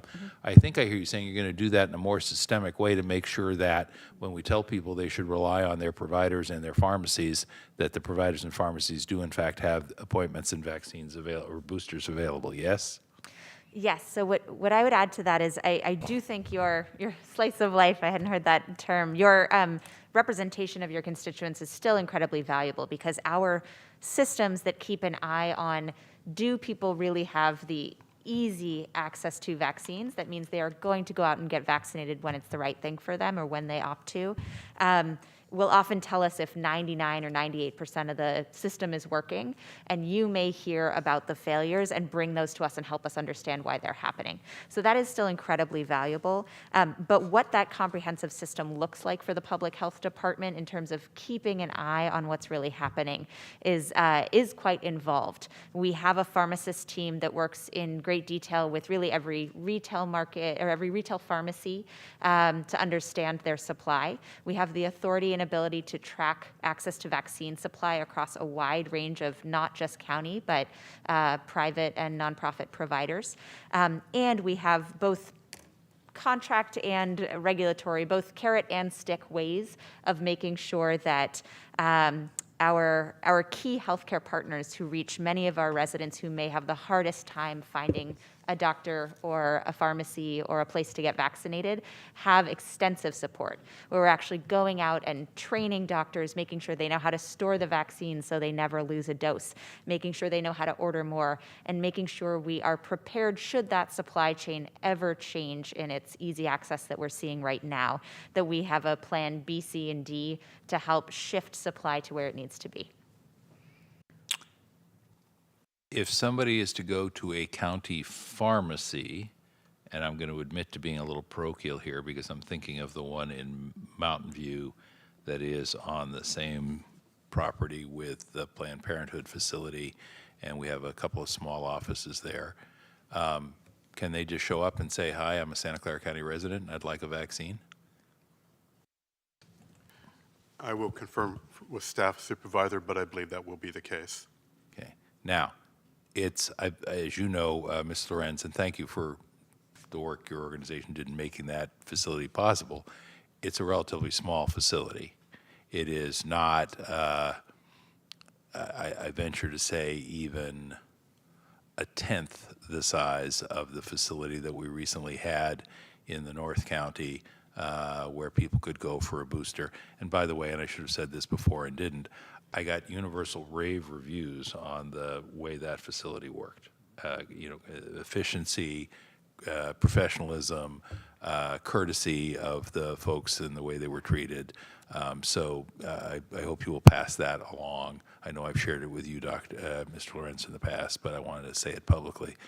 That being said, if somebody calls or shows up at the pharmacy, we think they can get all right, I'm going to ask for a confirmation of that offline so that if I do run into those folks that Dr. Redmond described, I have a place that I can send them with some confidence, and we can get them squared away. Yes, sir. Thank you. Then I will say, Dr. Redmond, thank you for the willingness and commitment from the department to sort of make sure that outside systems that we hope and think are working are in fact working.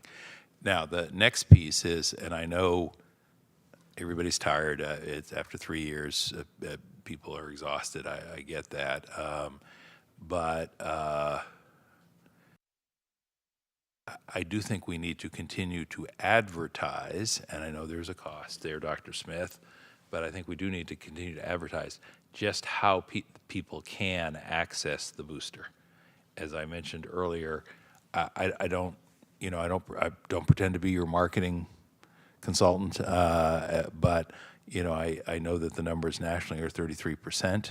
I know that even in the most highly boosted part of the county in my district, we're looking at just barely over 50%. That in the South County, we're looking at numbers down in the 25% range. And the thing, and again, I think we all know it intellectually, but it's easy to forget. The situation has changed so frequently and so rapidly that I think, a lot of people have just sort of thrown up their hands and said, I don't know what I'm supposed to do or where I'm supposed to go. So I think anything we can do to help them know, hey, there's still this thing called a booster. It is still advised. And by the way, here's how you access it now in every form of media that we can find, is to the good. And, sort of thinking, well, we'll let it go now that we're through the worst of it. Dr. Redmond, I know you're the public health official, but that would not be a wise strategy in my view. I think it is an invitation for things to get out of hand again, and then for us to be in a world of hurt. So if we've got it tamped down enough, to forgive my non-medical term, that we are managing, still with great consequences to a lot of folks, I want to make sure that we make it quick, easy, convenient, and free for as many people as we possibly can.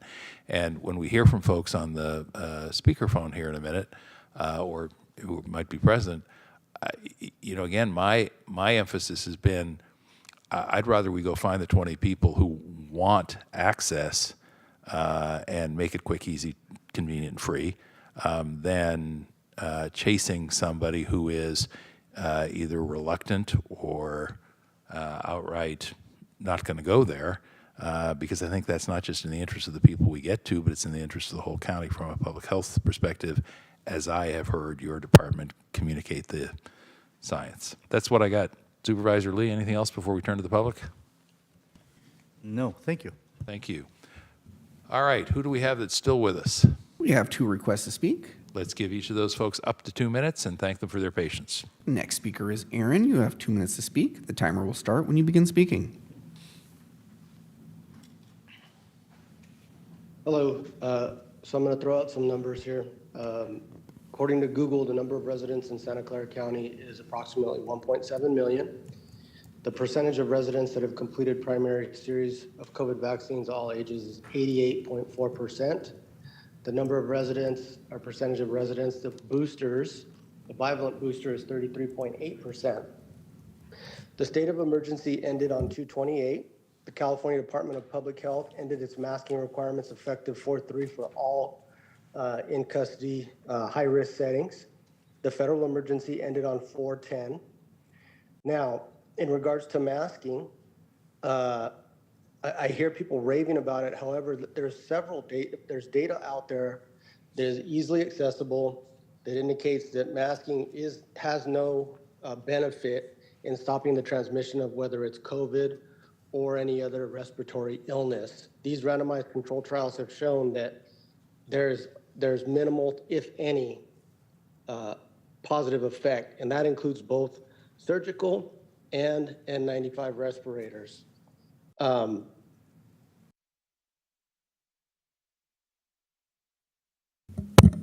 The speaker dropped out of the meeting. The next speaker is Alan. I'm unmuting you. Please accept the unmute. You'll have 2 minutes to speak. And before we go to Alan, through the clerk, if the prior speaker simply got disconnected and wants to circle back, we would certainly accommodate that. I just wanted to let him know that. Yeah. Meanwhile, let's go on to our next speaker. All right, Alan, you have 2 minutes to speak. The timer will start when you begin speaking. Hey, good afternoon, Board of Supervisor. This is Alan Kamara from RMPA, and I'm also a nurse working in the ED at Valley Medical. Hey, I want to first thank Dr. Smith. Dr. Smith, we received your response to our email. We will really appreciate that if you consider realigning the county with the state and CDC mask guidelines. I think at this point, it is reasonable to say, as healthcare worker myself, and to all the healthcare workers who have done such a wonderful job to get us where we are, that we can make that reasonable adjustment when we have patients who are vulnerable, who are immunosuppressed.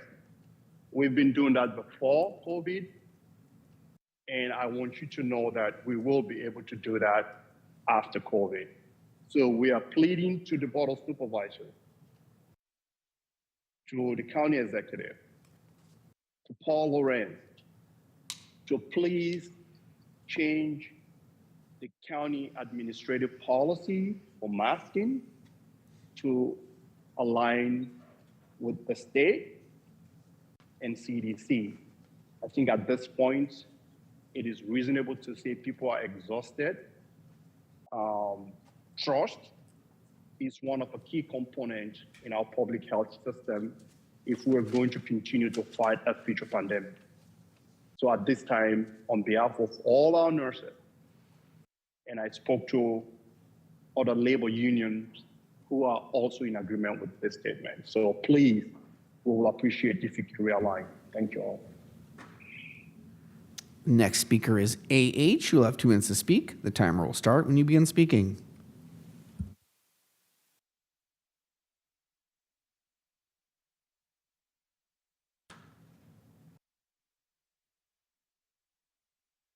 And AH, are you there? Thank you. Hi, can you hear me? Yes, go ahead. Great. Thank you, Board of Supervisors. I just also want to reiterate, I'm a work in the emergency department. Board of Supervisors submitting, and you speak of trust. I just want to talk about the timeline of this masking policy. The CDC recommended last September, I believe, no more masking, universal masking in healthcare high-risk settings. The state recommended that April 3rd, and the county recommended that April 4th. We were never communicated anything via the hospital system or via the county regarding any policy changes or regarding any unchanging of policies. And it was a lot of confusion and a lot of frustration. So finally, I think Dr. Smith wrote something on the 5th or 6th notifying us that there was not going to be a change. We're just, I think everybody's exhausted. I don't know one of my colleagues that is not aware every minute when we're there on the front line taking people that we need to protect the public and we need to protect the immunocompromised and elderly that are at risk. And I don't know one of my colleagues that would not hesitate to put a mask on if that's what that patient required or asked. So we're asking that you align with the county, with the state, with the federal, as a county, as an employer, as far as the masking policy, and we appreciate it. Thank you. And we'll go back to Aaron for your last minute. You were cut off at the halfway point, so the timer will start when you begin speaking. Thank you, and I apologize. My phone cut off on me. As I was stating, there's several studies out there indicating that there is no statistical benefit to masking, whether it's surgical or N95. The WHO even admitted that there's limited evidence showing any benefit for masks. So I'll move on to this. Unvaccinated employees are still under a mandate. I'm asking that mandate be ended, that policy, whatever it is, be terminated. If the county of Santa Clara has done so well as you guys have been speaking of, then those measures should no longer be needed. And so I'm asking that you guys end that, allow people to go back to work that still can't work. And when will the Board of Supervisors end the local emergency, as they've pretty much been ended everywhere else? Thank you. And that concludes our request to speak. Thank you very much. Thank you, Ms. Clark. Supervisor Lee, anything else, or would you like to simply move approval of the recommended action, which is to receive the reports? Yeah, absolutely. Would like to make such a motion to receive reports, but I do have a question regarding masking, as has been discussed by so many folks. We have a motion by Lee, a second by Simidian, and a question from Supervisor Lee. Go to it, Supervisor. Thank you. So many speaker has mentioned somehow that there's no evidence or no studies to show that there is some type of effects or negligible effects of mask in terms of protecting individuals from respiratory illnesses, the contagiousness of it. I mean, I'm of the opinion that if I sneeze on you or somebody sneeze on me, and I'll be quite concerned how many thousands of bugs that might be coming from that. And the fact that the mask is being worn would clearly block that. So again, I'm no scientist in the sense or medical degree at all. I'm going to ask your expert advice, and if there are other material you could provide, not necessarily today, is this something you could help us provide us those material? Because some of the speakers apparently said that they could not find any evidence-based studies and record of such. So if you could help us provide and find those, I think it would be very helpful. Sure. Thank you, Supervisor. I think just generally I would reply to say, yes, there is still excellent information. There are excellent data that show us that masks of different types help reduce the risk of COVID and potentially the risk of severity of disease as well, both for the wearer and when the person you're exposed to is wearing one. What I think some of our speakers are cluing into, because they do to somewhat accurately reference a Cochrane database review, is that this is a very complicated issue. Different kinds of masks work in different ways. They work differently for different diseases. They work differently depending on how vulnerable somebody is to disease already or not, and in different environments depending on how much air exchange there is, whether you're outdoors or indoors, how many sick people are there. And some of those nuances don't translate well to the kinds of big picture study that was created by the Cochrane Review, where you look at ideally lots of very similar situations and add them together. In that particular study, they really combined across these nuances in a way that I think some of the most important messages are lost. So the best science we have right now says that masks are not perfect. They are not enough to simply wear it and never be at risk for COVID. But they are an incredibly important and powerful layer of protection, again, both for the person wearing it and when others around you are wearing it. And that's part of why there continue to be both orders and strong recommendations from the Public Health Department to do so. Okay, and that note, is there any type of a report or studies that you could also help provide, maybe not today, like in the future, regarding this powerful layer of protection, so that let's get the information out to people, because people say they couldn't find it. I think it's our job to publicize, right, as public health. That's what we need to try to make it digestible, make it understandable, and frankly, there's a lot of literature, or at least folks, talking heads out there, saying the exact opposite. As I said, I mean, I don't want to repeat it again, but there's enough people who somehow put masking into some type of political control, into political scheme, which I think is, I certainly don't believe in it, but I certainly want to make sure that the correct information is easily accessible to the public so that we have all the information necessary to help make our own decisions. And one thing I do want to tell people is, is like if a kid or somebody is wearing a mask, to me, it is absolutely inappropriate for somebody to tell them to take off that mask. This is the choice of that child or the individual or the parents of that child to do so. And I don't think anybody should be told whether we should not wear a mask when we're wearing one.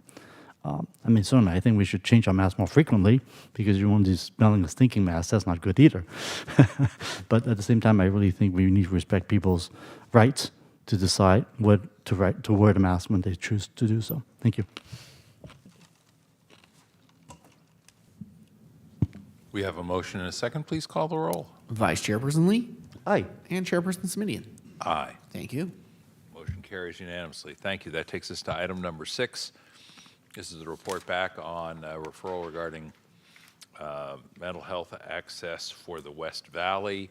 And Supervisor, given the length of time we spent on the prior very important and wide-ranging conversation, I will try and expedite this one. Thank you for the report. I think it's an indication that we're headed in the right direction, Mr. Santiago. I will say, on the one hand, on the other hand, Yes. On the one hand, I was a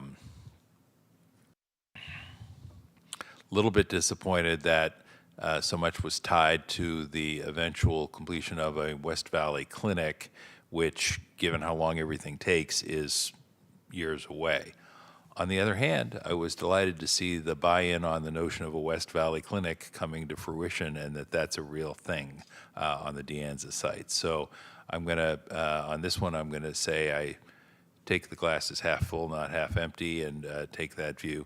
I did just want to ask, do we have any updated information about the potential of doing some things that are tangible and relatively short-term, given the way the report's broken up, with Pacific Clinics, who I think is, if I'm remembering correctly, seeking a federal designation? Am I remembering this right? Yes, and good afternoon, Mr. Chair, Simitian and Supervisor Lee. I want to first of all thank Michelle Del Calle from the Office of System Integration and the team for pulling the information together, as well as Valley Health Plan and Behavioral Health, which obviously helped us in the gathering of all the information that you have in terms of what the providers are availability, as well as the needs of members in that particular area. I think as you noted, we have some short-term options here, some of them which you and the county executive have supported, including the expansion of the trust program and the previously approved navigation services that will include that area. We also had a discussion with Pacific Clinics, who took over some of the Uplift facilities in that community. The Uplift were primarily children's mental health services and facilities. We had an initial conversation with Mr. Taylor, who's the CEO, who did receive a federal grant to become a federally certified comprehensive behavioral health center. Of course, that takes several processes in order to attain what we normally would consider to be comprehensive, which means it's not just for children, it's also for adults. It's available not only during regular hours and accessible, but also has after-hours coverage. I think that's going to be so important to build a system of care that we envision in the long-term strategies, as you indicated. And so it is an ongoing conversation that we had. He'll be submitting to us the specific plans for that particular community, and we're going to be incorporating that as part of our next report. Now, this report will look similar, if not the same. That's going to the full board on Tuesday just because of the timing situation. Understood. And how are we doing on providing mental health navigators, either at the Los Gatos Library or through West Valley Community services? I'll defer to Michelle or Dr. Terrell in that particular case for the details. Thank you for that question, Supervisor Simidian. We are continuing to provide the Navigator services, but I will have to get back to you on the specific locations that you requested information on. Great. Why don't I give you an alert or a heads up now that I'll be asking that question on Tuesday, and I'll preface my remarks by saying, as I asked last week, and then that way you'll be right there ready to go, hopefully with the sort of the latest. And because I think it's a very real, very tangible, and something that can be done sooner rather than later if we can overcome whatever logistical challenges I'm sure we face. Thank you. That's all I have today. I'll hold off in light of the time to our meeting next week. Supervisor Lee? Thank you. So for the hub and spoke model that our administration suggests that our county facilities will serve as hubs for West Valley regions. So what other county facility do you think will also serve as a hub besides the potential site for the VHC DNSA at this point? Well, we're looking at that particular one as the public directly managed facility, but as Supervisor Simidian indicated, we're having conversations with private partners, in this particular case, specific clinics that already have a contract with us as part of the behavioral health system. They also have contracts with managed care plans. As they build their capacities, potentially that could also serve as a hub. Right. Now, on the zip code that was provided, I noticed that the HUMS score, right, the actually second highest there was 94085, actually, is in Sunnyvale. Right. And I just want to say maybe what we could do looking at that area for whatever we're trying to look at what West Valley is considered, maybe all the zip codes west of the Lawrence Expressway. So that's something that we could look into. I'm just going to read out these zip codes that I think might be of interest. 94043, 94089, 94086, where I live, 94087, 95129, and 95070. So if these could be included, I think it'd be interesting to see what those numbers look like as well to serve the community. And then the other thing is on regarding the telehealth services, any ideas we can enhance the telehealth services with our county contracted providers at this time? Sure, we'll take a look. And by the way, obviously, we'll incorporate the other zip codes with the acceptance of the original author of the referral. We focus in those particular areas, but we'll gather the information. And obviously, it's not going to be available for Tuesday, but at a future report, we'll incorporate that detail. And then on the telehealth, I think we've had conversations with the private providers as well related to their telehealth capacities. I think that's one of the areas they're looking to expand immediately and make their specialists available. I would defer to Michelle if she has any details around that. I'm looking at her, but.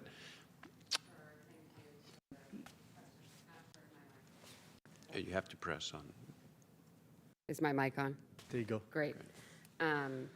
Yeah, we've had some preliminary discussions to better understand where there might be additional telehealth opportunities across the provider networks. Again, there's some unknown breaches of the mental health services that might be available. And again, the telehealth options may not have the same zip code as where the member may reside. So it increases the complexity of trying to pull that information in. So. Great. Yeah, thanks for checking on that. And along with that, whether you could also check to see if any of the current county contracted providers exploring maybe adding another location in West Valley. Would that be something that makes sense? Well, we'll work with our managed care partners, which are, as you know, primarily the contracting entities for the mild to moderate, and obviously with our behavioral health department to get the detail for you. Great. Okay, that's all I have. Thank you. Thank you. Thank you very much. Then I think all we need is a motion to receive the report. And so moved. Motion by Lee, second by Simidian. Let me check and see if we have speakers on this item. We have one request to speak. Let's have that speaker weigh in now then. All right, the next speaker is Kylie Clark. You have 2 minutes to speak. The timer will start when you begin speaking.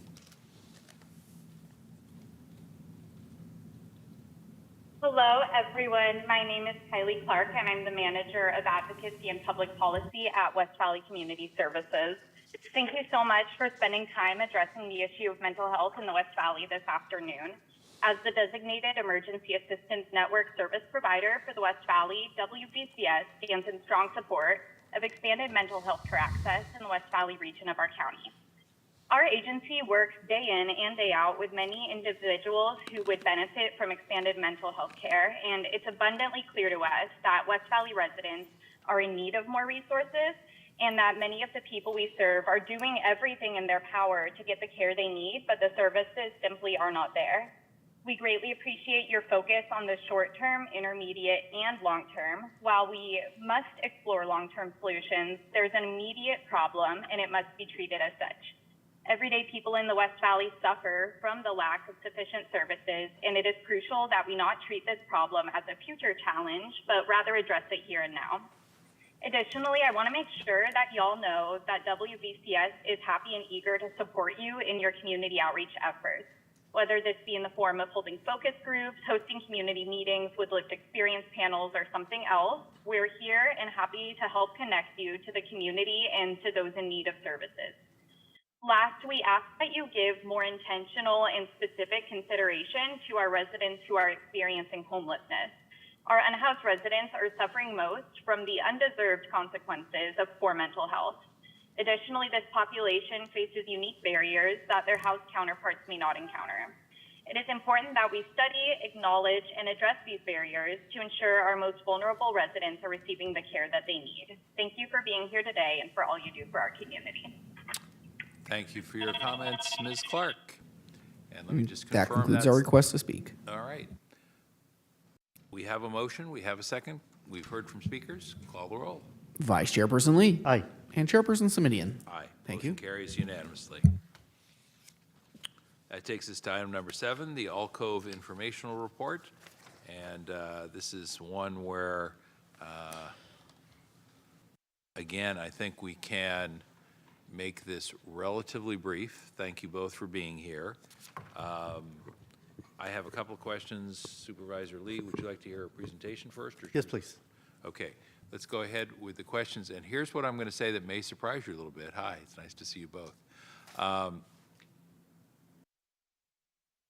want to make sure we talk about San Jose today, because that's clearly where, so notwithstanding my role as a district supervisor and my delight at how things are going in the North County at the Palo Alto side, I want to make sure we talk about San Jose today, in addition to some of the things that are happening at Palo Alto. Go right ahead. Please introduce yourselves for the record and present. I'm Dewey Nguyen. I'm the program manager overseeing the Alcove Palo Alto Center.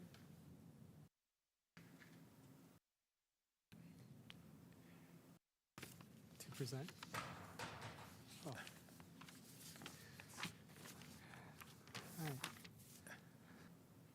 Oh. Good afternoon, Chairperson Simidian and Vice Chair Lee. My name is Dewey Nguyen, and I will be providing you a progress update covering the period of September 2022 through February 2023. In the written report, there are many highlighted updates around the Youth Advisory Group, staffing, model integrity, marketing and communication, and today I'll primarily be speaking to outreach, events, utilization, youth experience, and next steps. So next slide. Starting with center infrastructure and program updates, for our Youth Advisory Group continue to be a vital part of the Alcove Palo Alto Center. Since the last report, they've supported with the hiring process. They've collaborated with the Alcove team on hosting an in-person guided tour for the Mental Health Service Oversight and Accountability Commission, also known as MHSOAC. They've partnered with Alcove staff to offer new workshops like around neurodiversity. They've also collaborated with the Youth Liberation Movement to create the Youth Bill of Rights that will be used throughout all Santa Clara County to ensure that youth receive the services that they need. For next year's YAG recruitment, we are currently collecting applications through the end of the month. Interviews will begin in May, and with the new cohort 6 selected by June. For For our next item regarding new positions, a 0.5 MFT2 has been hired. We've also brought on a 0.5 Associate Communications Officer who started in May and will support us with the social media and digital marketing campaign. We also have a student intern that we're hoping will transition to the vacant full-time clinician position at the end of her internship in May. For the model integrity baseline review item, in January 2022, the team submitted numerous workflows, policies, procedure documents to demonstrate model fidelity to Stanford's Center for Youth and Mental Health and Wellness for the baseline review. And for the marketing and communication item, as I mentioned earlier, the Associate Communications Officer will be tasked with developing our social media and digital marketing campaign. The Alcove Center also continues to send out monthly distribution emails sharing out our new services and workshops. Next slide. Now moving on to our agenda around community outreach and engagement. Our efforts have focused on connecting with primary care offices and private practice clinicians who work primarily with young people. We also continue to work closely with schools. We are teaming with a few of the school wellness coordinators. We are now offering some of our workshops at the schools. One of our most recent ones was a tie-dye event. And then in terms of community engagement, we are connecting with many of the teen centers that are located in our neighboring communities. We also continue to attend community events like Supervisor Lee's Day in the Bay, and most recently, the Out of Darkness South Bay Community Walk. Next slide. For our next agenda item around youth experience, which will also include updates for utilization, our center continues to grow by 20 to 25 youth each month. Since June 2021 through February 2023, we've had 509 youth visit the center, with 375 requesting at least one type of service.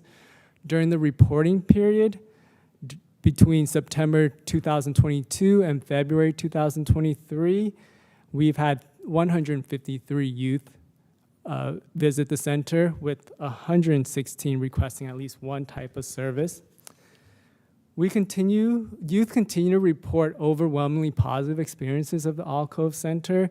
In the last data evaluation report in December 2022, our YAG and other youth reported that their contributions feel worthwhile and meaningful. And 96% of youth who have completed our in-a-visit surveys report being satisfied with our services. Next slide. And now finishing up with our next steps. For our model fidelity, we will now focus on a 6-month self-assessment where we will fine-tune and develop specific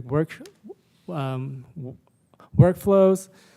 For the item around funding and sustainability, the MHSOAC has hired a fiscal consultant to support the development of a financial sustainability plan, and we've participated in interviews and discussions. And for planning for future alcove sites, we continue to explore options for an additional alcove. And then around building community partnerships, our team is updating a community engagement plan along with a youth engagement plan. And we will continue to work with our YAG to develop new, relevant, and innovative workshops, events, and marketing strategies. This concludes my report, and I'm happy to answer any questions you may have. Thank you very much. Supervisor Lee. Thank you. I just got a quick question in terms of the Palo Alto site. I visited a couple of times, and certainly I've been very excited to see everything's been going quite well. Any new challenges that we should be aware of at this time? So currently we are working on increasing utilization of our medical services. We have a full-time nurse and our adolescent medicine doctor that is working on developing a health-related workshops where youth can come in and meet with them one-on-one. We're hoping as youth in the community meet our providers and they can see what a friendly face they are, that this will increase opportunities for them to use our medical services.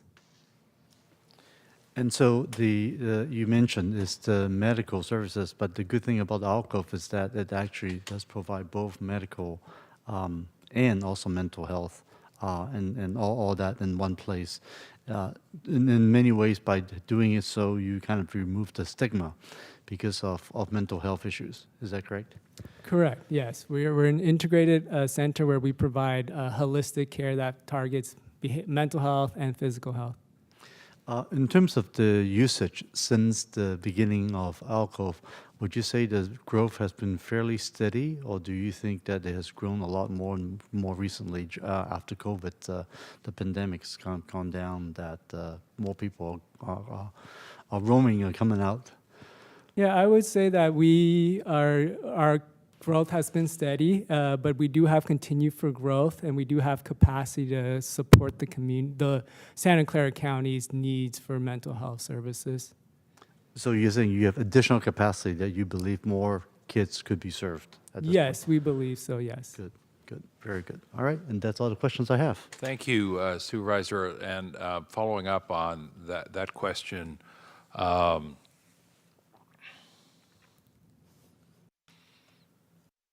I was pleased to hear about the progress made in terms of staffing around outreach. And I think the location, Supervisor Lee, I think the location in Palo Alto is a great location for a variety of reasons. Coincidentally, it's literally 2 blocks away from where I grew up and went to high school.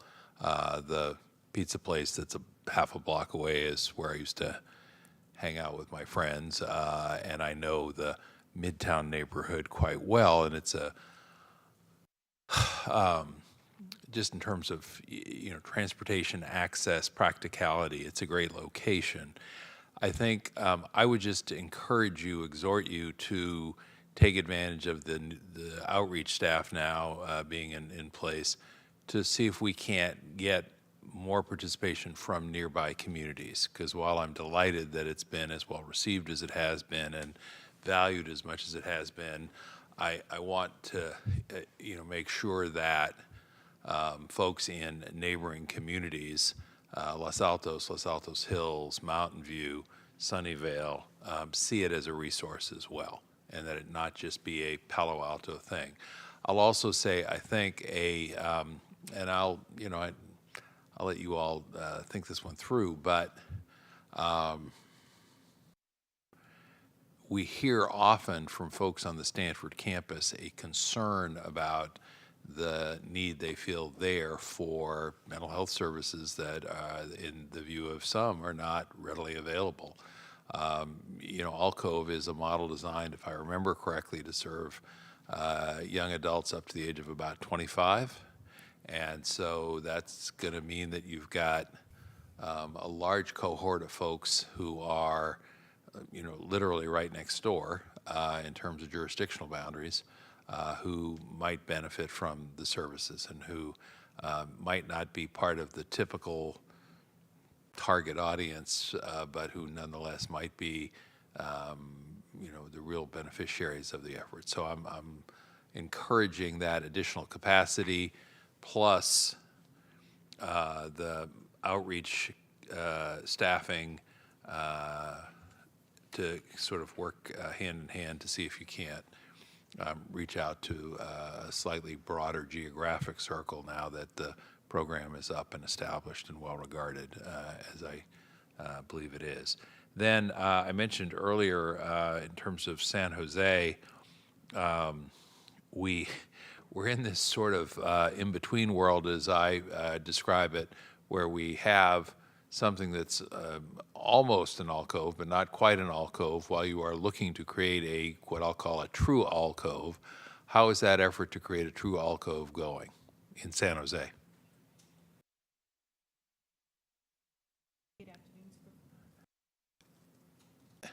Can you hear me now? Yes. We can hear you now, and Okay. I know you're going to use that first opportunity to introduce yourself to those who may not be familiar with you. Good afternoon, Supervisor Smitty and Supervisor Lee. My name is Zelia Furia Costa. I'm the Director of the Children, Youth, and Family Services for Behavioral Health. And in terms of the San Jose alcove, we have identified a location.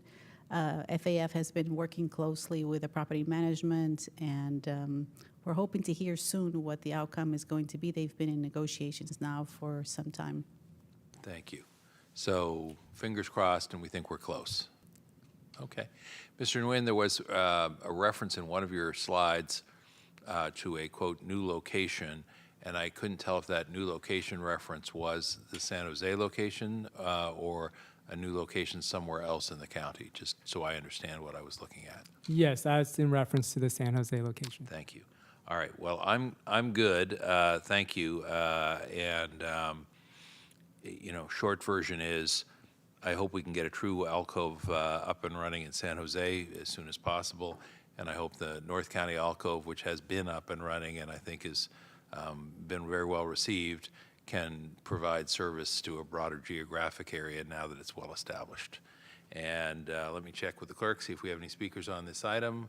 There are no requests to speak. Then I'll ask Supervisor Lee for a motion to receive the report.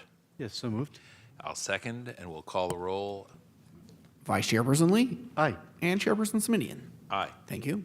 Unanimous. Thank you, and thank you for your good work. And somebody who didn't get to introduce themselves almost got away. Clicker for today. For PowerPoint clicker. All right. All right. Let me just let the record reflect there were no problems with the PowerPoint. Okay. Thank you. And that takes us then to item number 8, which is the West Valley Clinic conversation. And who is going to be presenting on this one? Supervisor Simidian, Jeff Draper from the Facilities and Fleet Department. Great. Mr. Draper, how are we doing? Doing pretty well. Actually, we're in the feasibility phase for the project. That's going to continue on until the summertime, after which we know what we have in place so we can staff it with, of course, the college district and get into the community outreach phase, which I'm sure you'll be interested in. That's really kind of where we're at today, sir. All right. I want to thank Supervisor Lee for his support in this effort as well. Mr.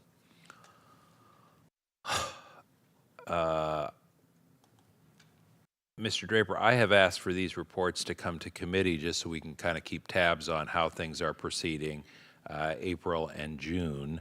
I think you know, but just to make sure that you do and to share with others, I've also asked the folks at Foothill De Anza if they could place this item on their board agenda for May, just because I think it's important to keep checking in with both jurisdictions to make sure that we keep some momentum going behind the project. I continue when I talk to both administration and board members at Foothill De Anza to sense what I'll call not just support, but real enthusiasm for the creation. I will want to stipulate again, I know this is a little outside the box and that presents some challenges. Every time I say, has anybody heard of a county health clinic on a community college campus anywhere in California? The answer continues to be never heard of such a thing. And I know that means we've got to find a way to blend two bureaucracies and two regulatory structures, and that makes it harder than if there were just one, but I do think we're on a good path.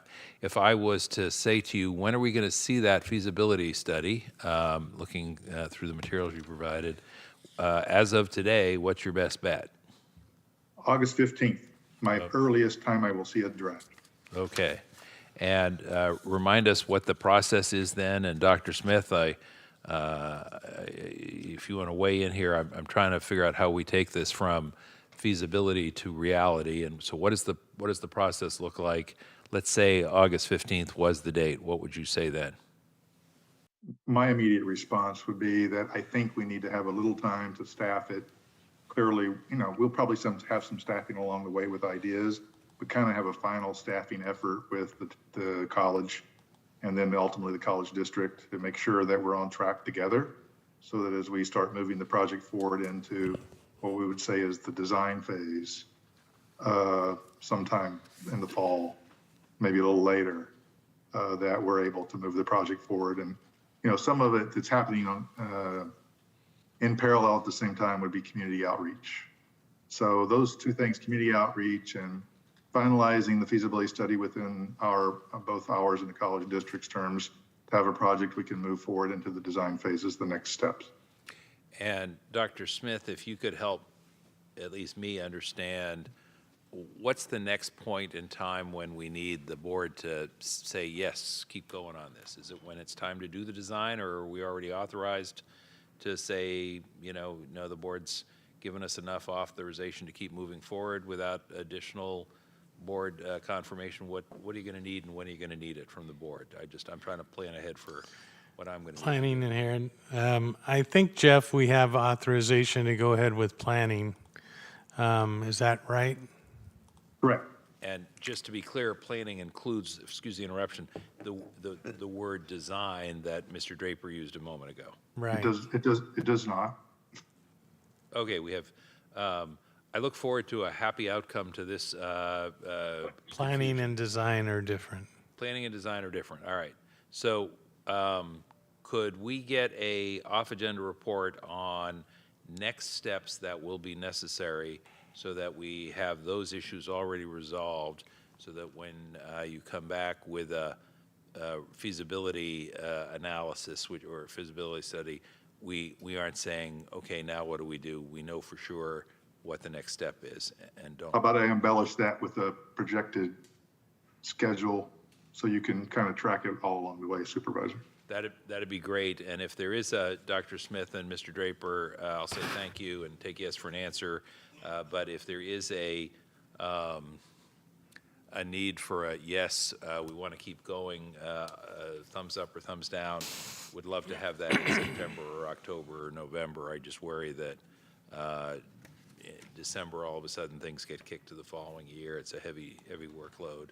And I hear you loud and clear that August, you're going to still need a little bit of time. So if there is something more to do or say, I'm hoping we can do it in those 3 months. Okay? And Okay. Mr. Draper and or Dr. Smith or anyone else, but I think it's probably Mr. Draper since he's the one in this part of the process. I think some of us worried at the early stages that the project could be overburdened with requirements above and beyond the basic provision of a top quality 21st century clinic, parking and solar being among them. How are we doing on keeping to the task at hand? So far, so good, Supervisor, is what I'll say. I mean, clearly we'll have to have a few check-ins with the administration as we move along. And of course, we'll be coming back to you in June and we can report more so that we're on track at that point. Got it. Supervisor Lee, comments or questions? No further question. Thank you. And All right. Move to receive the report. We have a motion to receive the report, and I will second, and I'll look to the clerk, see if we have any speakers on this item. No request to speak. Call the roll. Vice Chairperson Lee. Aye. And Chairperson Simidian. Aye. Thank you. Thank you very much. That takes us to item number 9, which is our grab bag, for lack of a more august term. Forgive me. The important stuff, start to finish. And Mr. Santiago, let me start with you. Yes, and once again, good afternoon, Mr. Chair Simidian and Supervisor Lee. Just a couple of things that I want to highlight as part of the overall update. One of the things was mentioned by, I believe, Doug. It's a record number of more than 2,700 bills introduced at the state, which, given your state experience, I don't know if this has been a record. It's definitely more than the last decade, over the last decade in terms of the number of bills and activity going at the state level. So it's going to take quite a bit of an effort to keep track of those things. And we outlined some of the areas that some of those bills are focused on. One of the things that I wanted to highlight is the work, the very extensive work that's been going on by our staff, particularly in the Office of System Integration related to the enhanced care management benefit. If you remember, We're a leading county. We had whole person care pilots. We proved that those are very valuable. The state went ahead and negotiated with the federal government as part of CalAIM to make it a benefit. It's not necessarily a perfect fit in terms of what we were doing locally, but it's a benefit now to all the Medi-Cal population. It goes through the managed care plans. If you also recall, there were delays in the contracts with both managed care plans. Nevertheless, our team continued to provide the care. And then, of course, build the systems, whether it be billing systems or care models or working with the health plans to identify the high-risk populations, given the new definitions and benefits under the statewide program. So we're happy to report that despite all those early challenges, we have more than 1,200 people enrolled as part of the enhanced care management benefit through our hospitals and clinics. These individuals are generally considered to be very high risk by the managed care plans, given the criteria that's developed by the state of California. And we humbly report that we already had 134 graduate, which means that given the benefit, given the services they receive, they've been stabilized and released in terms of just the regular Medi-Cal. And I want to thank Michelle Delacay and the whole team for helping us do this at this early stage. The other update I wanted to provide for you, I know it's an area of interest for you specifically, is this new approval by the federal CMS to allow some services to be provided and paid for by Medi-Cal while incarceration. This is 90 days prior to the discharge. It's not the full benefits of Medi-Cal. It's only a very select services. We're still gathering details in terms of how the state intends to implement this. There will be what we normally call here locally a maintenance of effort because they want to make sure that counties don't necessarily replace services and just get the funding without doing more, so that we're sure there's going to be some minimum requirements in terms of not just the continuation of services. As you know, our board has expanded tremendously, both the behavioral health as well as the medical services, given the jail consent decree. And then, of course, there'll also be some technical issues related to the funding. On our behalf, Dr. Day has been leading this initiative for us as a health system, but I know she's also been working very closely with our behavioral health as well as reentry services program.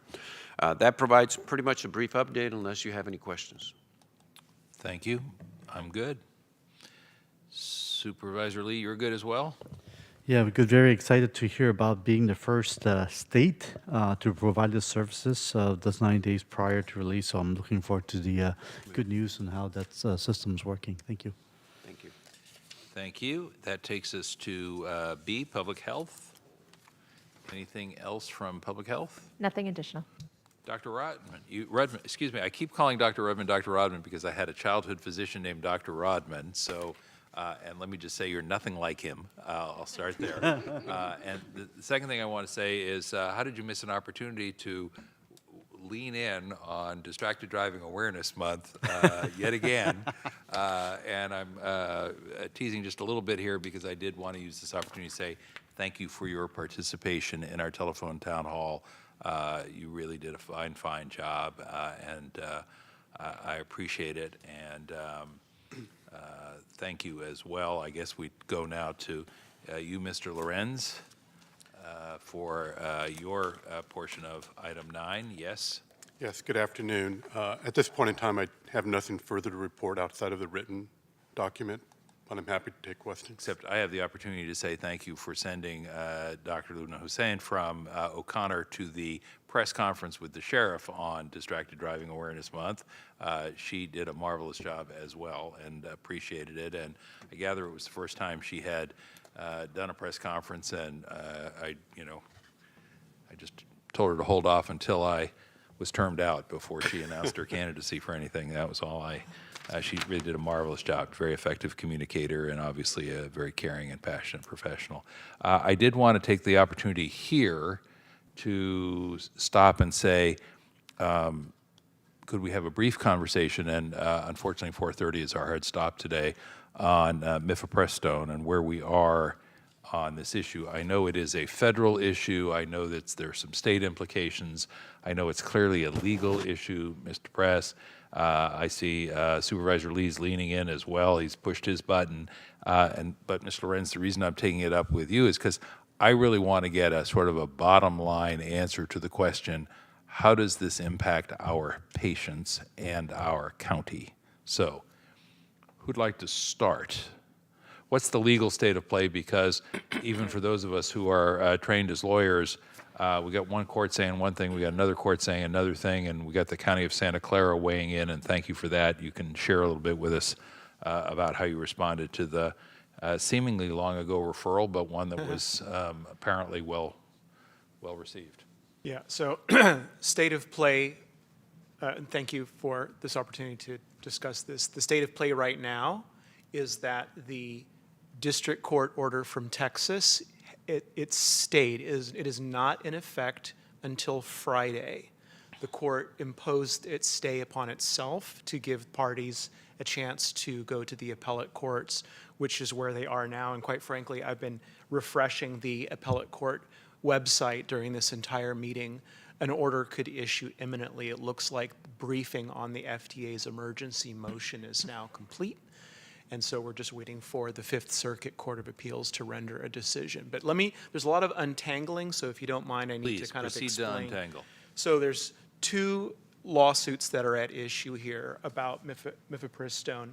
First is the Texas District Court lawsuit, where on Friday, in a 67-page, absolutely retrograde, results-driven order, the court stayed the FDA's year 2000 approval of mifepristone, thereby rendering mifepristone, if this order is allowed to go into effect, an unapproved medication, and thereby not something that I believe doctors and others could prescribe lawfully. The court insisted on making it a nationwide injunction, meaning unless there's some contrary order, all jurisdictions are covered. 20 minutes later, in a state of Washington federal district court, another lawsuit about some other aspects of the FDA's other approvals about mifepristone were at issue. And in that lawsuit, the federal district court judge said, I am ordering that mifepristone be made available and to stay available essentially in the same manner, status quo, going forward during the pendency of that lawsuit. But here's the catch. That lawsuit, or in that order rather, the court specifically found that its order would not be nationwide in scope. In part, frankly, in deference to the fact that there were other lawsuits around the country. And the problem there is that the state of California is not a party to that state of Washington lawsuit. It covers only the 17 states and the District of Columbia that were litigants to that action. So what does that mean for the state of California and Santa Clara? It means that we are subject to the Texas decision that unless it stayed by Friday night, frankly, at about 10 p.m. Or thereabouts, it will become effective here. So what does that mean, practically speaking, in terms of legal effect? What it means is if that Fifth Circuit, or rather the Texas decision, were to go into effect and not otherwise be stayed, it still means that abortion is legal in California, and it still means that medicated abortions are legal in California. It's just that instead of having the two-drug regime of mifepristone and misoprostol, if I'm pronouncing that correctly, the two-drug regime for medicated abortions will not be permissible anymore in terms of using mifepristone, and only a misoprostol medicated abortion will be permissible under current sort of FDA-approved prescribing guidelines. So that's sort of the practical effect. The FDA has indicated that if they don't get a decision from the Fifth Circuit by late tomorrow, they're going to file with the U.S. Supreme Court on Friday. So we're going to have some answers, maybe even as soon as by the end of this meeting or by the Federal Affairs meeting tomorrow morning. But that's sort of the state of play. I can give you some more detail if you would like, but that's roughly speaking where we are with these two lawsuits. And by the way, if you're confused, well, the litigants to the state of Washington case actually filed a motion to clarify with that court because they want that court to go on record and to tell them what exactly their rights are given these two competing orders. Okay. And Mr. Lorenz, and I understand this is a hard one given the uncertainties, but what I'm trying to wrap my arms around is, what does this mean for a low-income constituent who is seeking services? I would say that we have both drugs on pharmacy and we have sufficient supplies. Misoprostol has been used for many years as an abortion-inducing medical induction. The standard typically has been the two drugs. As Doug mentions, one of them remains in question. I think, at least from what I'm understanding, and Doug will correct me if I'm wrong, that the decision in Texas had to do with only one of the indications for mifepristone. I never remember the name. Help me out. Mifepristone? Yeah, the Texas decision only, in fact, both of them only dealt with mifepristone. Right. So there is the possibility for a doctor to prescribe drugs off approval because there are other indications for the use of misoprostol. So we'll see. That'll be something that an individual physician will have to make a decision about. Well, if I could jump in on that, that's actually a concern that a number of folks have already raised, is that even off-label uses of mifepristone are prohibited absent FDA approval. Meaning that folks would be limited to misoprostol as the single drug available. Correct. So even off-label mifepristone would not be usable. Now, but let me just say that not that we're going to advocate that for our system, but it's pretty clear that a lot of people are going to ignore the court's decision. well, you've anticipated my next question, but before we get to my next question, let me ask, just to make sure my understanding is correct, and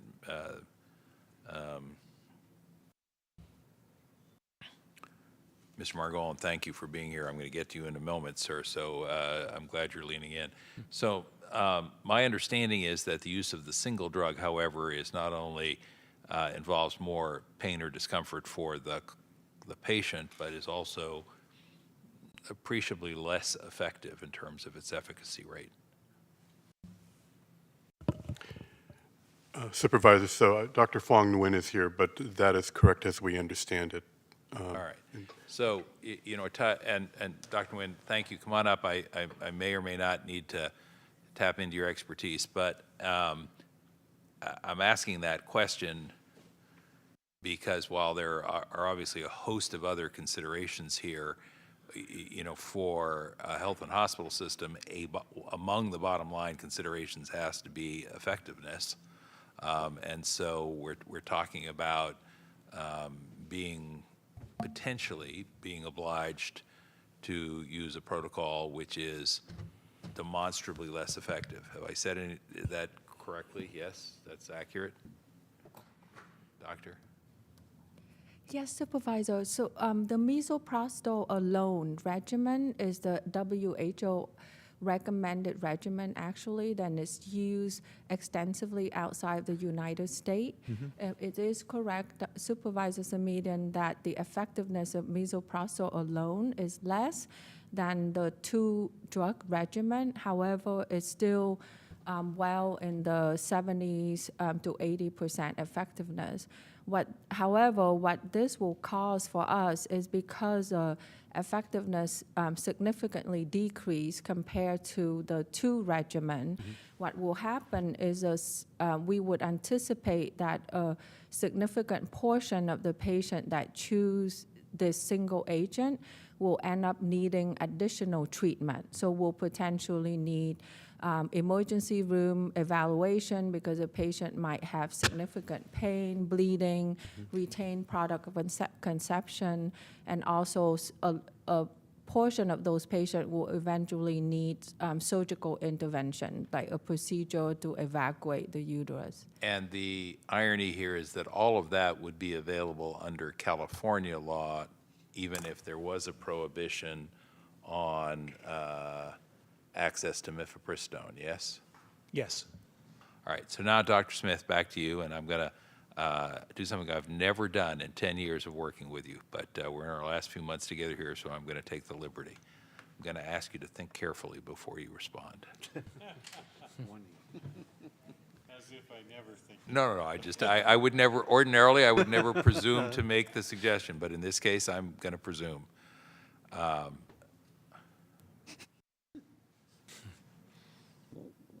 What are the implications of saying we're not doing that as a system? Let's say the court, Well, the prohibition stands, which is, a possibility come Friday at 5 o'clock or Friday at midnight, whatever it is. What are the implications of saying we're not doing that? I don't think we as a system can say we're not doing that. We have to abide by the law. I do think there are situations where an individual doctor with an individual patient might make a decision weighing the risks and benefits that push the court order. But, there are health and welfare issues, there are comorbidities, there are other issues that make it immoral to not use the 2 drugs. But I wouldn't say as a system we would say that we're not going to do it. Mr. Press, now I'm going to come to you with the same exhortation. How long have you been at the county now? 5 years. So we've worked together during those 5 years. I don't think I've ever heard you use the word retrograde to describe a judicial decision. You're usually pretty, if I may characterize it, restrained in your choice of words. At what point do we say the judicial system is no longer functioning as a judicial system in the conventional sense of the term? The floor is yours, sir. Sure. Well, that reminds me of a saying that one of my legal mentors used to say to me when trial courts would do odd things, and he would say, "This is why we have appellate courts." So obviously this story is not over as we are waiting for the Fifth Circuit and perhaps probably likely the U.S. Supreme Court to weigh in. So that's one factor. I want to throw a different sort of curveball in this as well. And thank you, Dr. Wen, for raising this. State of Massachusetts, Governor Healy in the state of Massachusetts on Monday issued an executive order that said under Massachusetts law, we are finding that the continued use of mifepristone, notwithstanding the district court order, and all the licensure and funding, at least state funding issues, all of those things are going to still be maintained as a matter of Massachusetts law. And by the way, having gone to school in Massachusetts, I can tell you they're very proud of the fact that their Constitution is older than the U.S. Constitution. Never let you forget that. What I have not yet seen is Governor Newsom weighing in anything similarly. Now, going back to something we've discussed earlier about whether there needs to be some improvements to California law in light of the pandemic, it did make me wonder. I've got to believe the governor's office is looking at this issue presently and is aware of what's happening in Massachusetts. But right now, if you look on the governor's websites, what it will say, similar to the state of New York, is that they're stockpiling misoprostol, which is great, but that's not really, that's not really what's at issue fundamentally. So I am curious to know if Governor Newsom is going to issue some sort of executive order similar to what happened in Massachusetts. And the reason, just to make sure I'm tracking, the reason you say that stockpiling is not really at issue is because the question isn't, at the moment, isn't the availability of the drug per se, it's the lawfulness of prescribing the drug. Correct, and there's no, as yet, no legality issue about misoprostol. For those who are wondering, our hard stop of 4:30 has been moved for me to 4:40, and if we're still going, I'm going to leave it with Supervisor Lee to continue the last conversations. So thank you all for hanging in. We will take a vote on that item, item 9, just while the full body is here. Mr. Margolin, what else can we know? Should we know, Mr. Press? Sorry, just to finish a thought, if I may. The other sort of issue is that the county is not the prescriber of medication. That is an individual doctor decision.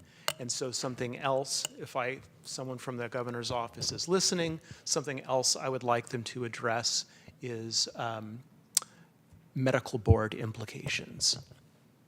Got it. Mr. Margolin, welcome. Thank you for being here. Now it's on. There we Yes, go. happy to be here. Actually, Mr. Press touched on an issue that I wanted to raise as well, and I want to amplify it briefly, and that's the contrast between Massachusetts and California.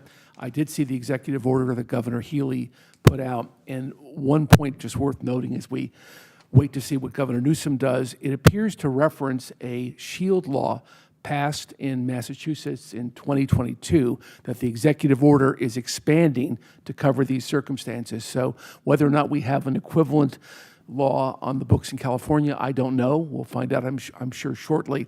But Mr. Press is raising a very valid point about whether or not California is capable of following in the footsteps of Massachusetts, and rather than going for the one drug regimen, which is less effective, be somewhat more forward-leaning on trying to actually protect providers and the provision of this service with the two drug regimen. The other point I would make, a couple of quick points, is while Democrats have expressed outrage over this decision, it's been notable that almost none of the Republican members of Congress, Republican senators in particular, almost none have weighed in on this issue. Only one Republican senator, Cindy Hyde-Smith of Mississippi, has endorsed the decision. Cornyn, Cruz, others who represent Texas, others who have been very vocal about this issue in the past, they've been quiet. They are silent, and it has to do, I think, with the extreme nature of this decision. They've been reluctant to weigh in. It's worth noting. There's been an amicus brief filed to the appellate court by 240 Democratic members of Congress, 50 members of the Senate. The only one not signing is Senator Manchin. All other senators have signed on. 190 House members. And again, the basic strategy that governors have been pursuing here has been the stockpiling of the medications, one or the other, depending upon what state you're in, which state you're in. And again, we're all waiting to see what the appellate court does with that decision. Which we're going to know of necessity in the next 48 hours. Potentially the next 48 minutes, but within the next 48 hours. Okay.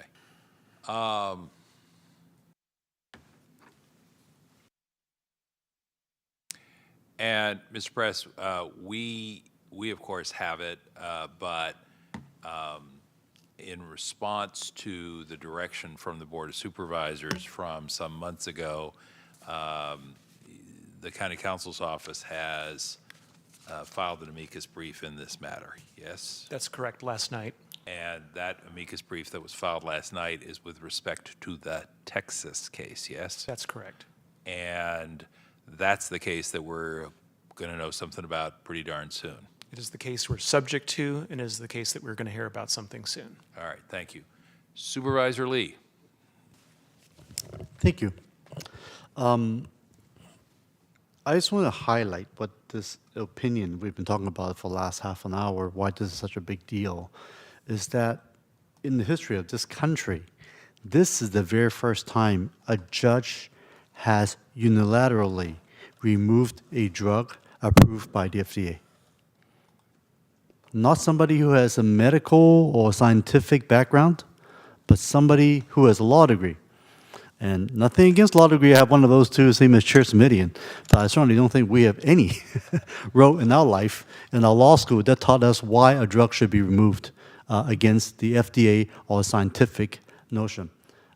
If there is such thing as a judicial overreach, this is definitely it right there. In addition, as Dr. Has mentioned, this is going to cause potential additional pain, bleeding, and avoidable surgeries to so many thousands of women, potentially. If there's anything that affects public health, this is absolutely it. And I just want to say the reason why we're having such a robust discussion on this issue, even though it's a case out in Texas, the effect, how many people could be affected in this country is phenomenal. And I certainly do hope that our governor will come up with something to protect our girls and women in our state. And I do believe, in my view, regardless of what the Fifth Circuit Court of Appeals would come up, I certainly believe either losing party will appeal this to the U.S. Supreme Court. And given the significance, I think the Supreme Court would rule on. But regardless, I certainly do believe that these type of decisions, when it comes to science and medical care, really is not in the bounds of these law school graduates. Thank you. Thank you. All right. Thank you, everyone. That's a helpful update and clarification. It's been a little challenging to keep track of the dynamics here. 9D, Director Behavioral Health has had to vacate the Supervisor? program. Yes. Unfortunately, Sherry Trail had to leave for a community meeting, and so I'm happy to field as best I can any questions that you or Supervisor Lee might have otherwise directed to Sherry. Appreciate that offer. I do not have questions, and if I do, I'll follow up directly with her, so thank you. So, CEO Valley Health Plan. Thank you, Chair Simidian. We have submitted our report, and I don't have anything else to add, but happy to answer any questions. None from me. Supervisor Lee. None, thank you. And Emergency Medical Services Agency, Ms. Lowther. Good afternoon, Chairman Simidian and Supervisor Lee. You have my report. The only thing, two things I wanted to mention is one, compliance is improving for rural metro. It's going in the right direction, but overall compliance was 90.56, which is just a hair. Zone 4, which is southeast San Jose, is still in the 80s.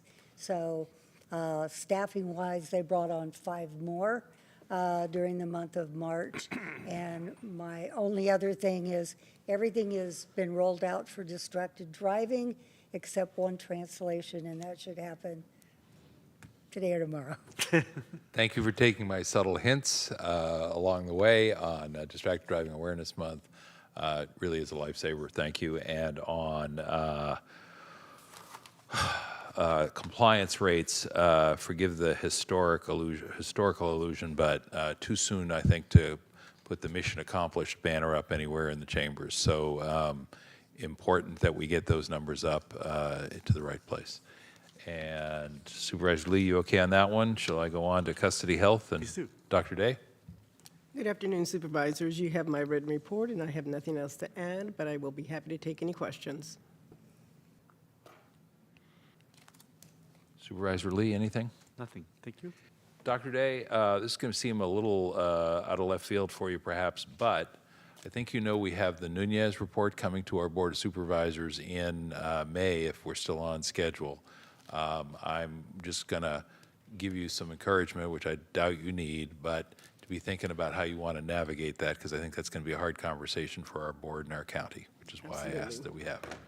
Thank you. Thank you. That takes us to H, and Mr.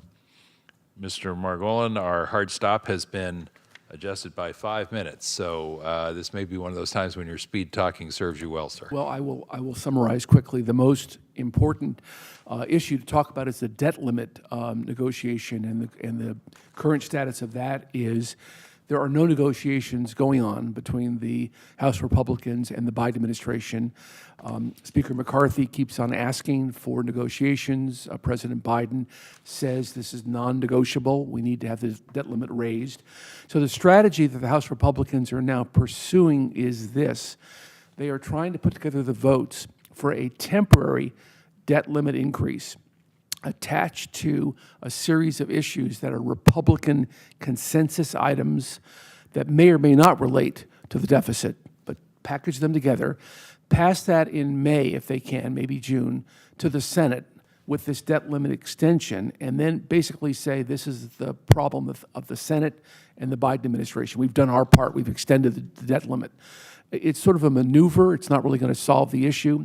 And the kinds of issues they're going to attach to this short-term extension involve a cut in non-defense discretionary spending. Speaker McCarthy's taken defense spending off the table, limiting the discretionary spending to 2022 levels, which would be a 20% cut in funding, which will never happen. He wants to reclaim unspent COVID funds. There's some, not a lot. That's not going to solve the national debt crisis. And he wants to also put the work requirements for Medicaid on the table again. Again, I doubt seriously that Democrats will have any interest at all in pursuing work requirements for Medicaid, but thinking about this fight for a moment, even if they did, this has almost nothing to do with the deficit and the debt limit discussions. So what all these issues, and there are a few more like oil drilling, expediting oil drilling, what all these have to do with is how can he get the requisite votes in the House with his 4-vote margin? What are the consensus items for Republicans to move a vehicle that then puts the issue back in the Democratic court?